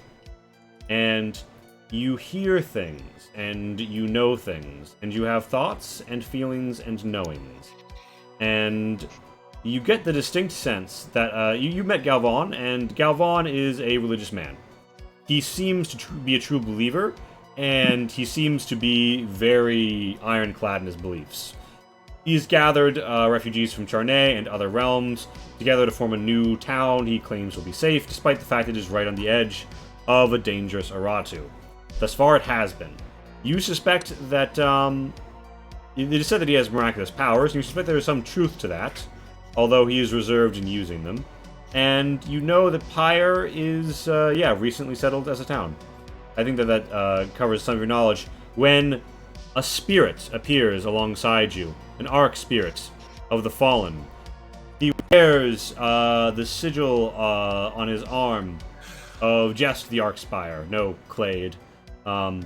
He fought and died before such things, and as the presence of the spirit is known, you look and you see a ghost, and he looks kindly upon you, and you hear an ethereal voice say, "Well met, my comrades." Do we all hear this? Yeah, Oh. yeah, just straight out at you. Oh, met. wow. But well met. This is a very rare occasion. I've read about this. Honored spirit. And the Arc Spirit, sort of bows and says, "I see that you are heading to this town, very new to the land, and strange as well, and it has such a new leader." A new leader? What exactly do you mean? We are. Yes. Yes, And the Spirit says, "How to say it?" And then the Spirit conjures in his hand. he conjures a mirror, and he shows his own reflection. And he says, "A new leader, very much like the old." Like the old. Is that so? And Could how you- so? Could you elaborate? And the Arc Spirit smiles at you, and you see like a flicker, as if though the distortion of a CRT monitor, and a sad smile overtakes his face, and he says, "I am afraid there are some things that hold one's tongue." Oh, jeez. Okay. But yeah. Or look anything like the mirror that we grabbed. No, it looks more like a mirror that somebody in the Arcspire would have as a personal thing. But like a when you room, like a floor to ceiling type mirror, right? Like a dressing mirror, like no, that kind of thing. he had a hand mirror. Oh, it was a hand mirror. Okay. But you would note, if you really focus on like the sheen of it, it doesn't sheen quite like normal glass does. A little bit more like the surface of Stillwater, and he says, as he kind of like fades and his voice grows weak, he says, "Beware, princes," and kind of like fades in and out, and you know that like he like warps around you as if though a physics prop Glitchy and Gary's mod, but you don't feel he's fully quit you yet, and you feel that in a moment of need he might burst forth to give you some aid. But yeah, that's the end of your ability to converse with this Arc Spirit for the moment. But Pyre is about Sorry, I'm back. a quarter day's travel ahead. Welcome back. You are about to enter Pyre. Do we need to stay the night first? You've already you slept. Oh, okay. Yeah, Sorry, this in the happens next morning. morning. Yes. I thought there would be like a notice check or something to like we don't have to keep watch or anything. Nope. I skipped it for time. I'm sorry. Okay, sure, Just sure. because No I knew problem. nothing would happen. Okay, Alright, cool. well, yeah. Anyway, so yeah, you guys head forth, and you arrive, and it is much as Renrick described, and you find something which has me typing !Zab the Cabot into our Twitch chat, because hello, my friends. Welcome to the town of Pyre. Let's fucking Hi, go. Ray. Ooh, that is really cool. Oh yeah. Shout out to Heather. Oh my Oh, gosh, boy. She made she's this so map for clean. me. She is so clean. She's very last That minute is for so me. classy. Big Oh my appreciation. fucking God. As you enter the town, you do see the river is sort of like polluted with this ruddiness. You see the Lie Maker sort of out plying her trade on some boards and rocks. And you are the Spire Scent token. And you guys are free to arrange yourselves however you will in the party box, knowing that north is, you know, the front of the line should you, you know, get into any situation that would make that matter. A black fire has overtaken the eternal flame that has burned here since before even the Arcspire. It has been colored anew, and a billowing darkness comes forth from the mighty stone rising out of the rock. The Pyrites bustle about in their tall caps and religious attire. They do not seem warm to strangers. Oh, dude, okay. Have we been here before? Do you think any of us? Or... Well, I think only Renrick has, or at least I've only established that Renrick's been here. That means it's 2 days away from the Arcspire. I would say those of you who are often travel out on missions might have, but it's only been here for 1 year. Okay. So- I might have Very new. tried this before the 1 year mark. Yeah, you might have been I've- by. I've- This town My probably name didn't has know probably gotten out here, if anything. yeah, you know, as a woman of business, the Lie Maker is also a woman of business. But yeah, you see, you see the back of the prayer house and a locked home in front of you right now. There is symmetrical, mirrored rows of houses with little farm plots behind them.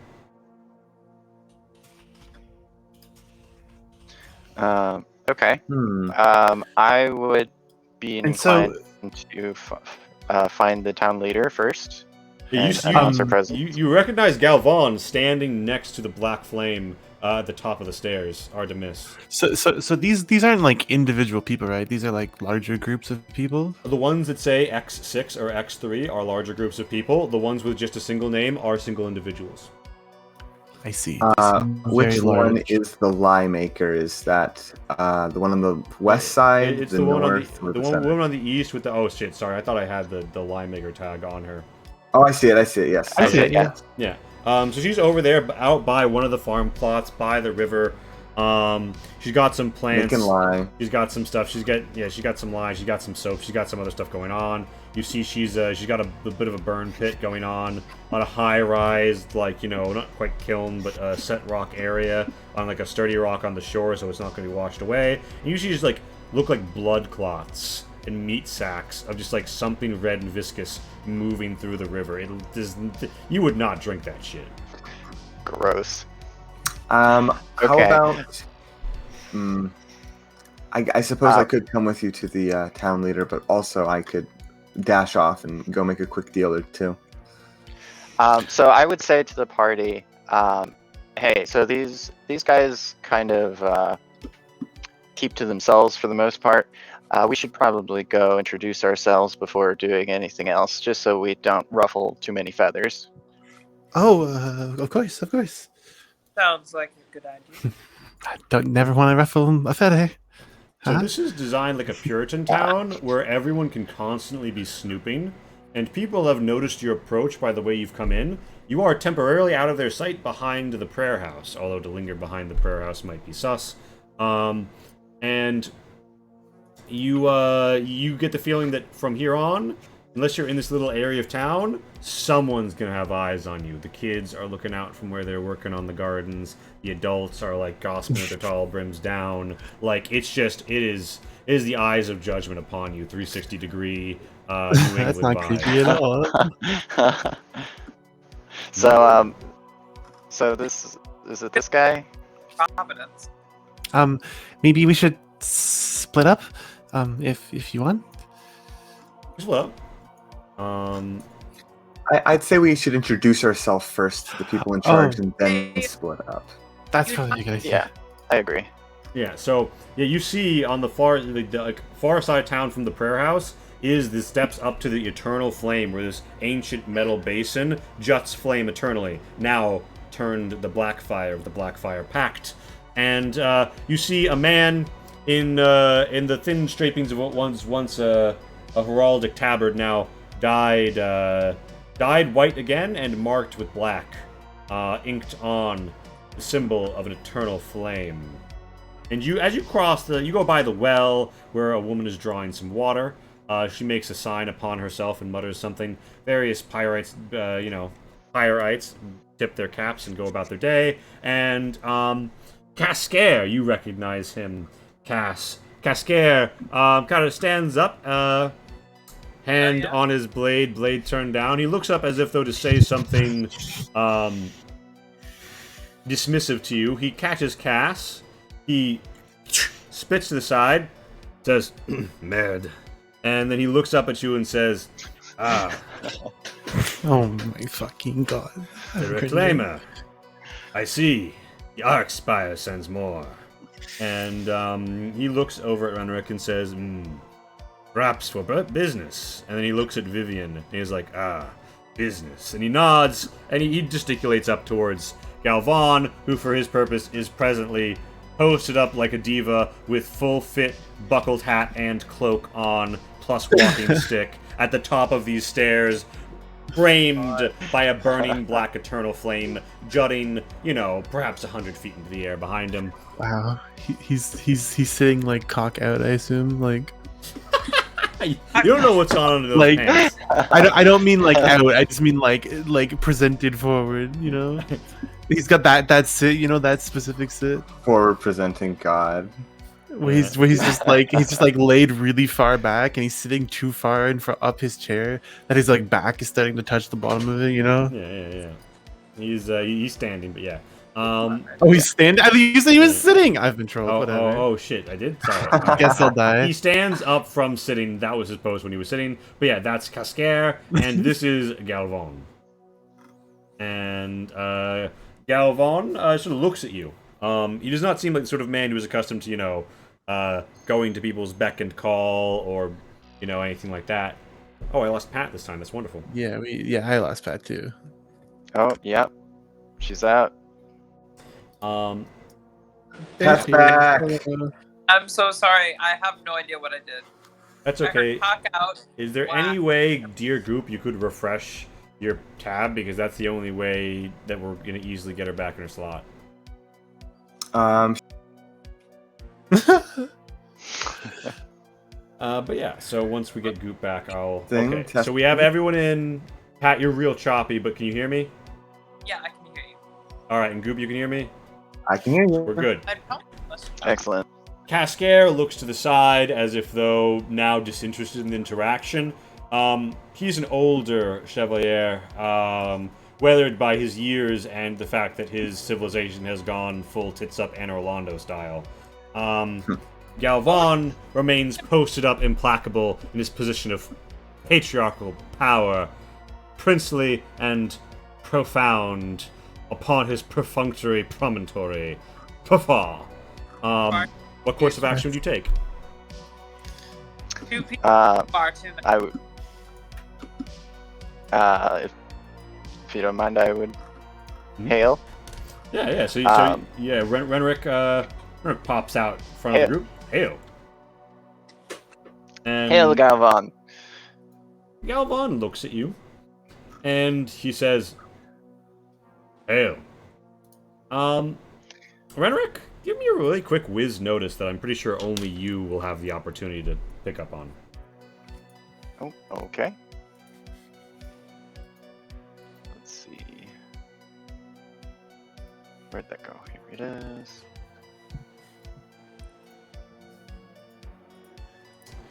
Weirdly enough, Galvan, a man renowned for never forgetting a face, has greeted you as a stranger, despite the fact that he prides himself on knowing names and faces. And in his eyes, you don't see recognition. You see a cautious neutral. And he seems to be waiting for you to make the move. As if though awaiting another to inform the script of how he should respond. Which is not also how Galvan is known to act. Curious, but it's just saying hello, and it's not like you were warm. You had one business transaction maybe 9 months ago. I mean, he could have forgotten you. It's just a reputation. His eyes don't say they recognize you. Okay. I make note of this mentally. And I go on to say, we're passing through here on a mission from the Arcspire. It is so. And we'd just like to make some quick business here as well. We just wanted to let you know before we go about our business. I see. Tell me, what is this mission of the Arcspire you have been sent here to perform, Arcanist? We've been sent out to investigate the, infrared rush? Yeah, the Infra Rush it's sometimes called, but the Infrared Rush, that's the proper name. Yeah. And investigate the danger that it poses. Nothing more, nothing less. There's lots of very interesting things to look at. Galvan looks down and says, "There is nothing of interest in the land of the sinners or pure woman who has embraced the Blackfire. Now then, you have my leave, and Renric, you step forward to inform the conversation. Give me a D100 roll. This is going to be a faction influence to see how the Arcanists are received at this time. I still haven't set this right. Hold on, let me change the HP. Arcanists are like, yeah, way up there, huh? Yeah, it's 50.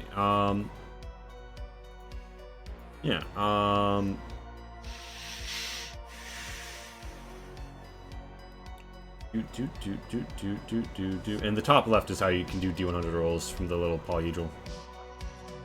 Arcanists. Okay, so go ahead and roll D100. Yep. More like what? More like Arcanaces. Wow.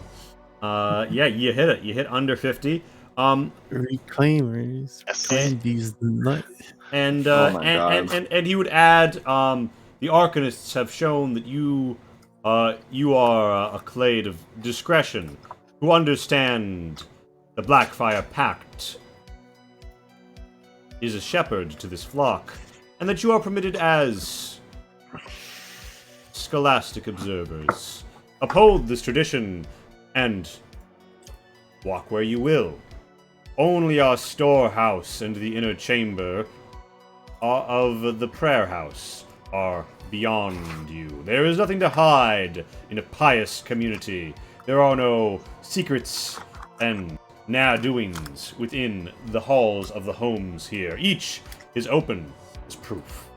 And yeah, you get the feeling that Galvan has given a bit more give than he was going to as he reflects on the Arcanists and your faction's actions of late. Anything else y'all want to say here to Cascare, who doesn't even give a shit, or Galvan, who's just looking down and saying, "You have my leave"? No. How I know No need. I'm very scared of him. And I'm Galvan. Do not No forget. need to worry my name. something. I think we should, at the very least, I would like to go over to see Little Miss Soap, if that is an option. Little Miss Soap. So I'm assuming Cascare does not very much. I mean, so how do I care? He recognized you. You know him as somebody who, during like a bit of a kerfuffle where some Aratuan creatures got out of the Aratu and started fucking shit up, Galvan sent him and some peasants to go fuck up some of the monsters, and he and some Reclaimers together fought some of those monsters. So he's fought beside Reclaimers, and he knows of you, and you know of him. He's recognized you in a real kind of way, and he's not trying to start anything, but he doesn't, like, know you very well or favor you or anything like that. It's like, you're two warriors of a certain low-level renown who are just kind of like, not trying to pick a fight. Or at least he's not. While the group, which seems to be dispersing, goes their own ways, I walk over to him and say, Cascare, I recognize that name. You fought valiantly. He sort of gives a that throws up his handlebar mustache and he says, "Yes, the Fenborn. Where? Je connais. I know you." What? And he says, like, he cites the conflict you were in 10 years ago, and he says, "Yes, back when wine still flowed from the valley. And Charnay was still..." And he trails off and says, "Yes, I know Wow. you."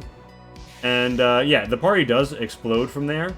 Elliot, no, roll physical save. Don't roll physical save. Explode. Eleonora is free to go. Viviane and Renerick, I'm gonna pop you all out in a separate token that's popped out in the top of the map.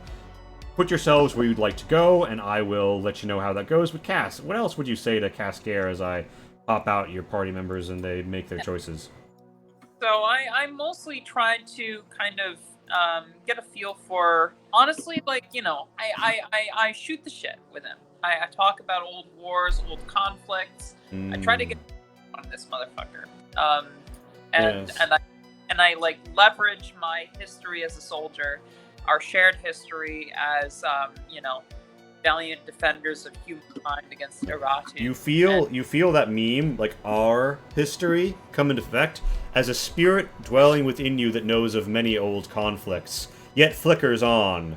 And because you were in a between scene when it came, the spirit gives you a +2 on this roll. It's going to be a charisma convince.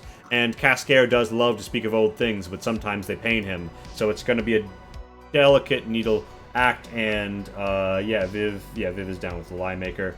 And Eleonora and Renrick, just put yourselves ready to go. Yeah, I'm trying to think about it. Oh, What else is there of note in this town? There is the prayer house. It is the only 2-story building. There is there's like sort of a bunkhouse for people without houses yet sleep. There's a warehouse that has been told you've been told is off limits, and there is sort of like a rectory where Galvan lives with his door facing the exterior of town, built up against the back wall of the prayer house. And there is the rivers with the tainted globules, and you can't help but feel that if you were to get a sample of some sort, you might be able to start getting some data. Wow, well, I will definitely go do that. Yeah, you definitely get some judgy looks by the woman at the well as she kind of like looks at you and sort of like, she doesn't say anything, she looks away, and she makes a very pointed waddle back to her house. Eleanor tries to give like a little, like she just kind of raises her hand almost and like gives a little like tries to smile and then just like okay, that's not working, all right, and just like very quickly like puts her head down and just sprints to the water. Vivian, you make no short time to the soap maker and Renerick. As the party disperses, where do you find yourself? So first I would say to Vivian, basically if you need any help with the lye maker, let me know. Just indicating that I have some vested interest in the purchasing of these materials, but I don't figure that it's a two-person job, so I don't really follow her. And I have kind of this niggling at the back of my mind about what's going on with Galvan. So I think I'm gonna go and talk to a random pyrite. Alright, so the pyrites are all in their religious garb, dudded up. Those who are recent arrivals in even the bunkhouse to the south have knitted clothing, same fashion if rougher, and they look at you if you approach really closely. But what is your plan? And like several of them are clustered in groups. Some of them are more or less alone, coming or going. Most of them are working on like splitting firewood or working in their garden. Some of them are milling about though. Are you trying to find like a likely person to talk to who's like out in the open, or are you trying to find someone you might have a more private conversation with?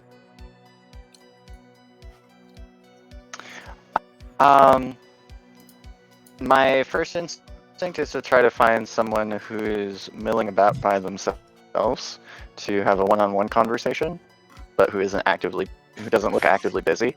All right. So you get two options. One is a man who's got his hands in his pockets, his coat pockets, and he's walking around, and he's like, king of the castle. No. He's heading to the. He walks sort of like to the prayer house, and he walks back like, oh, I forgot something. And he's like, oh, I'm gonna walk over here. He just sort of seems to be like walking in plausibly deniable, like NPC routes. And there's a woman who doesn't seem like she's up to much, who's kind of like looking around, and if she sees you come near, she kind of like nods the brim of her hat and heads to like go between the houses. It looks like she's weeding, but the weeds aren't really a big problem, and you don't see anybody else weeding, so it's kind of more of a occasion to be between houses, because this place is designed as like a communal panopticon where your neighbors are constantly spying on you, but the jutted-ish like place right between the houses, if you're getting deep on weeding, kind of gives some privacy. This dude just straight up out in the open. I think I'll try to talk to the one between the houses. Oh yeah, you come up and you see her weeding. Yeah, when you get closer, something happens. But we're going to bounce back to Cass, and we're now going to resolve these in the order that we set them up. Cass, you find the war story deep within the memories of the Arc Spirit as its memories fade from you, as it feels like a glove leaves your hand. Cascare is just, he's thrilled, he's laughing, he's slapping his knee almost. He breaks his stately mask, and for a moment he doesn't care, and for a moment he just embraces the pain of the memory, and he goes with it, and he says, "Ah, yes, I remember." And together you form a bit of a bond of comrades in arms, and by the end he says, "Yes, whenever we get some wine out here, you are free to come and sip of my cups, and we will speak again of war." and beasts, and conquest. And I will tell you of the time that the Bithen hordes nearly overtook Inalé, and we the defenders threw rocks and oil down on them, and the sound they made with the crying of the Angelic Falls. The Angelic Falls of Inalé. This is why you always must maintain the high ground. Wait. Never surrender the high ground. Yeah, you feel that you have forged a true bond of camaraderie with Cascare. Before, you were a person who existed to him, but that's just kind of how it is. Like recognizes, like, all right, so Thank you. I'm gonna be like, You're really hard to hear right now, Pat. sorry. You're very difficult to hear. Oh, can you hear me? Yeah. You're We can very barely quiet. hear you, but you should talk closer to or louder to the mic. House rain. So basically, I'm gonna worm my way in this conversation, and I'm gonna try to see if I can't leverage our newfound bond. Can you hear me now? By the way. Yeah, I'm hearing you. Fine. Yes. I'm gonna try and see if I can't leverage our newfound bond to figure out what the fuck's going on here, really. Bear in mind, you are having this conversation right down the steps from Galvan, and next to some like 7 pyrites outside this house working on some like home repair shit, like setting a new window. Okay, scale is like kind of judge on this. But sorry. Okay, so the scale is 15 feet on this map, and that is accurate. They are 30 feet away. Galvan is 30 feet away. If you came real close up to him and spoke in real hushed tones, you could do it. Everyone would notice. Okay, no. All right, so I will watch what I say then. I probably say, yes, those times of conflict. You don't see much conflict anymore now, do you? Out here in such a peaceful and verdant land. Cascare looks around and he says, the occasional infrahound. An infragator. No, not much. Infragator? We leave the gators to themselves. They are vicious. How well does it suit this peaceful? He looks around and he says, "It is what it is. I am suited." I feel I would say the same, being a woman of war myself. Born in it, reborn in it, molded and remolded by it. I'm not sure how I could stand such an existence. Cascare says, "I have found religion. It gives me peace." And he gesticulates up to the flame and Galvan. Tell me more about this religion. One of the pirates is like, "Oh, would you like to hear more about our religion?" And everyone's like, ooh. So meanwhile, as every fucking like chicken in that, every hen in that hen house perks up. Vivian the lime maker, you're hitting up the lime maker. Yes. Literally, no. I only talk to. She looks at you and she's like, "Oh, you're Madame Helwa, yes? I've heard you're quite the merchant. Your family is well renowned.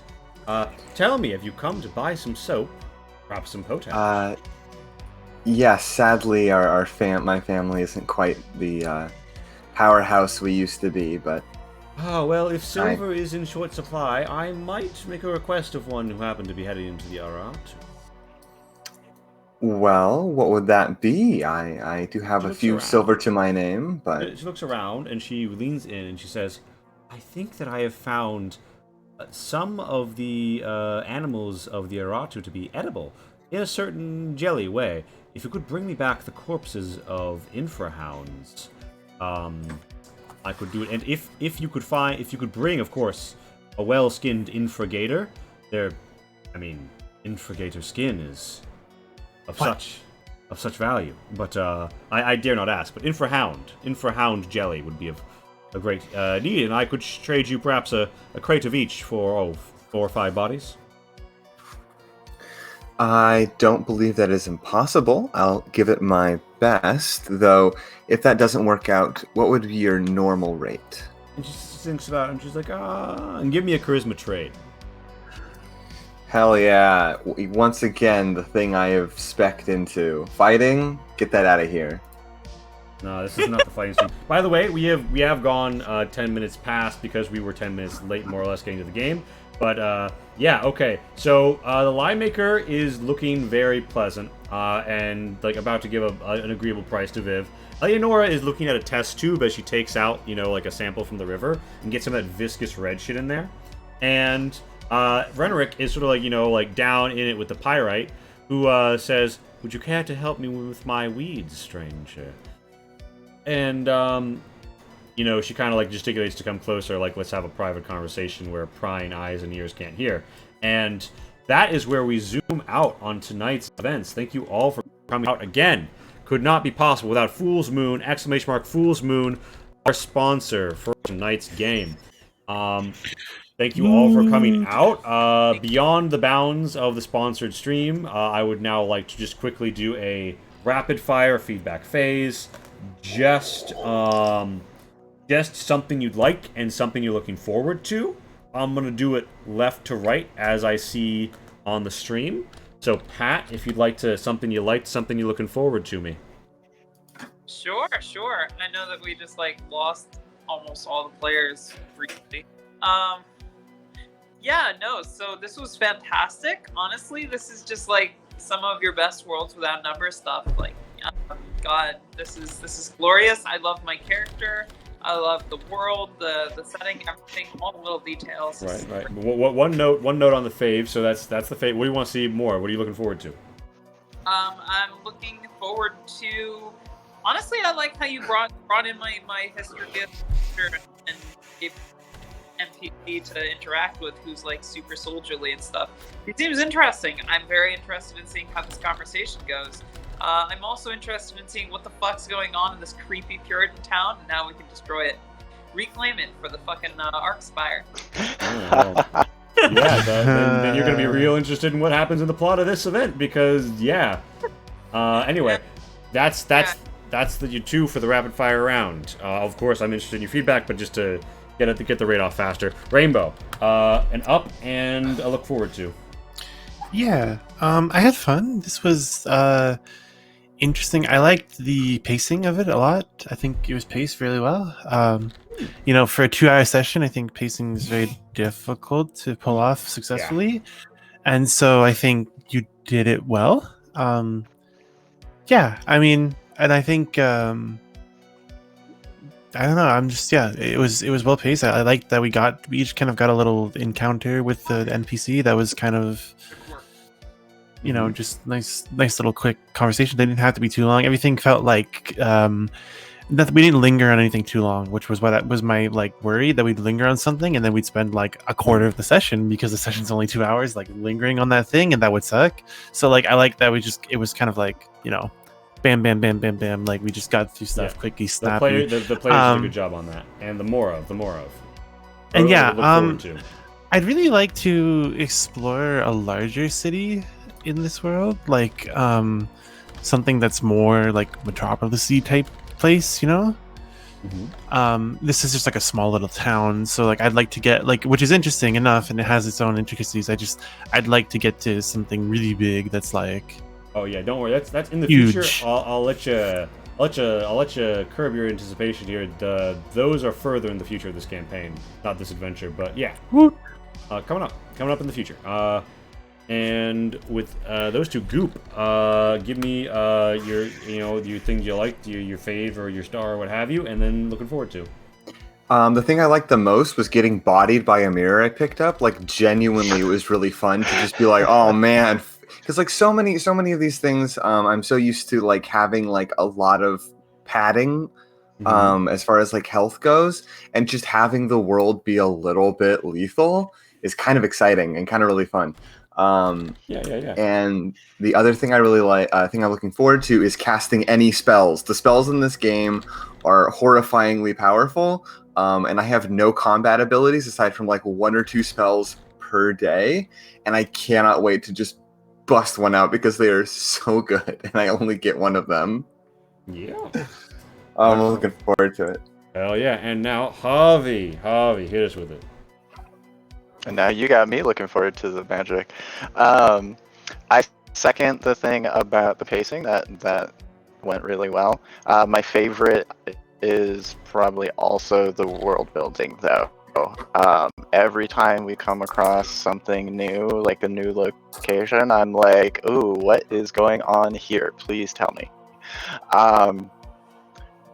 What I have, I think what I'm looking forward to is seeing more of that dynamic with the different perspectives, the different factions, and how different people view them, and also just within the party itself. I think we've had some awesome banter between us, pretty much right off the bat.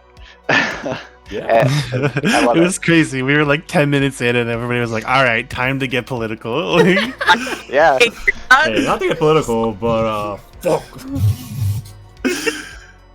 Not Fuck get the Guardians. political, but Yeah. So what was what was your takeaway to look forward to? The more of just Just seeing more of that interplay of perspectives and like conflict you're interested. You're looking forward to politics. to politics, pretty much. Faction And yeah, interplay. Matt, thank you for coming faction out. politics. It was a great session, and you're a good person for cooking dinner for your parents. Aww. Yeah, we love it. And Matt's a player over on Level 1 Geek. You check him out. And check- yeah, he's really cool. And so are they. And yeah, right before we raid, I would want to ritualize this. Thank you, Storm Chasers Folly. Ritualize this. So we're gonna go over here to the Arcspire, right? And we're gonna look at the faction reckonings. First thing we're going to do is decay.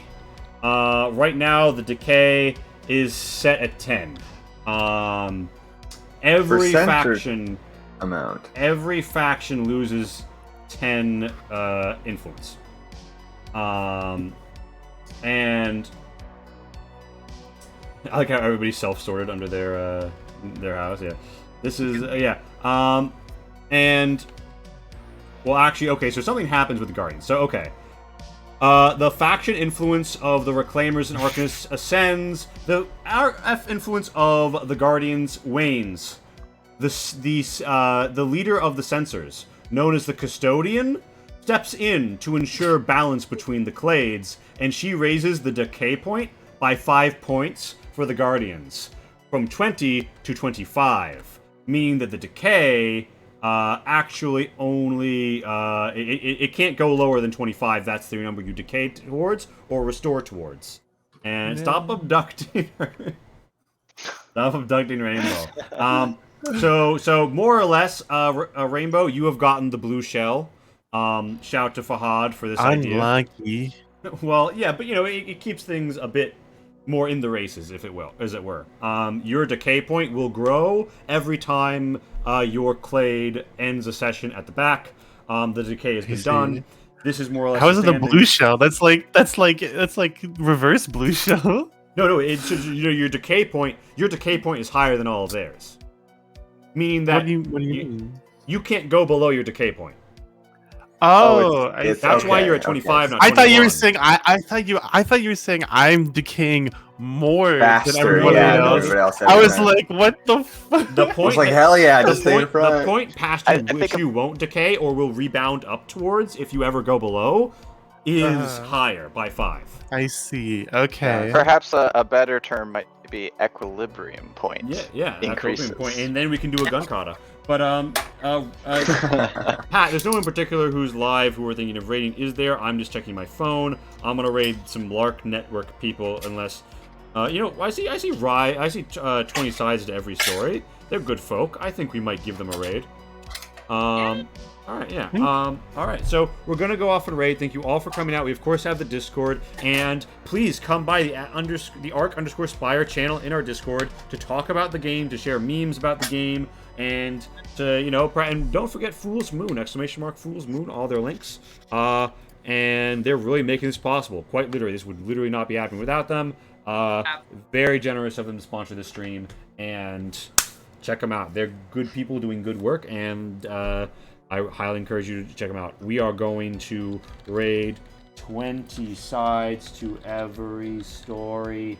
I hope I've typed it in right. Oh, did it not type? Oh, are you fucking kidding me? But yeah, that's it. That's the message. That's the riff. And please do swing by the Discord if you have any questions, comments, concerns, etc. about this game. We will continue this to be a very interactive with the community game. We've got the bit menu. We've got all of the point options. And dream sweet, my dreamers. Till next we meet. Is that the new one? Is that the new one? Maybe. Still alive? We are still alive. The raid is forming up, and my slob is being a little slow. Hell yeah. So, Good night, everybody. people can still hear Take us. care. The end of this, whatever we say, will get cut off. But yeah, 15 to raid. It's giving me a countdown to letting me hit the raid button.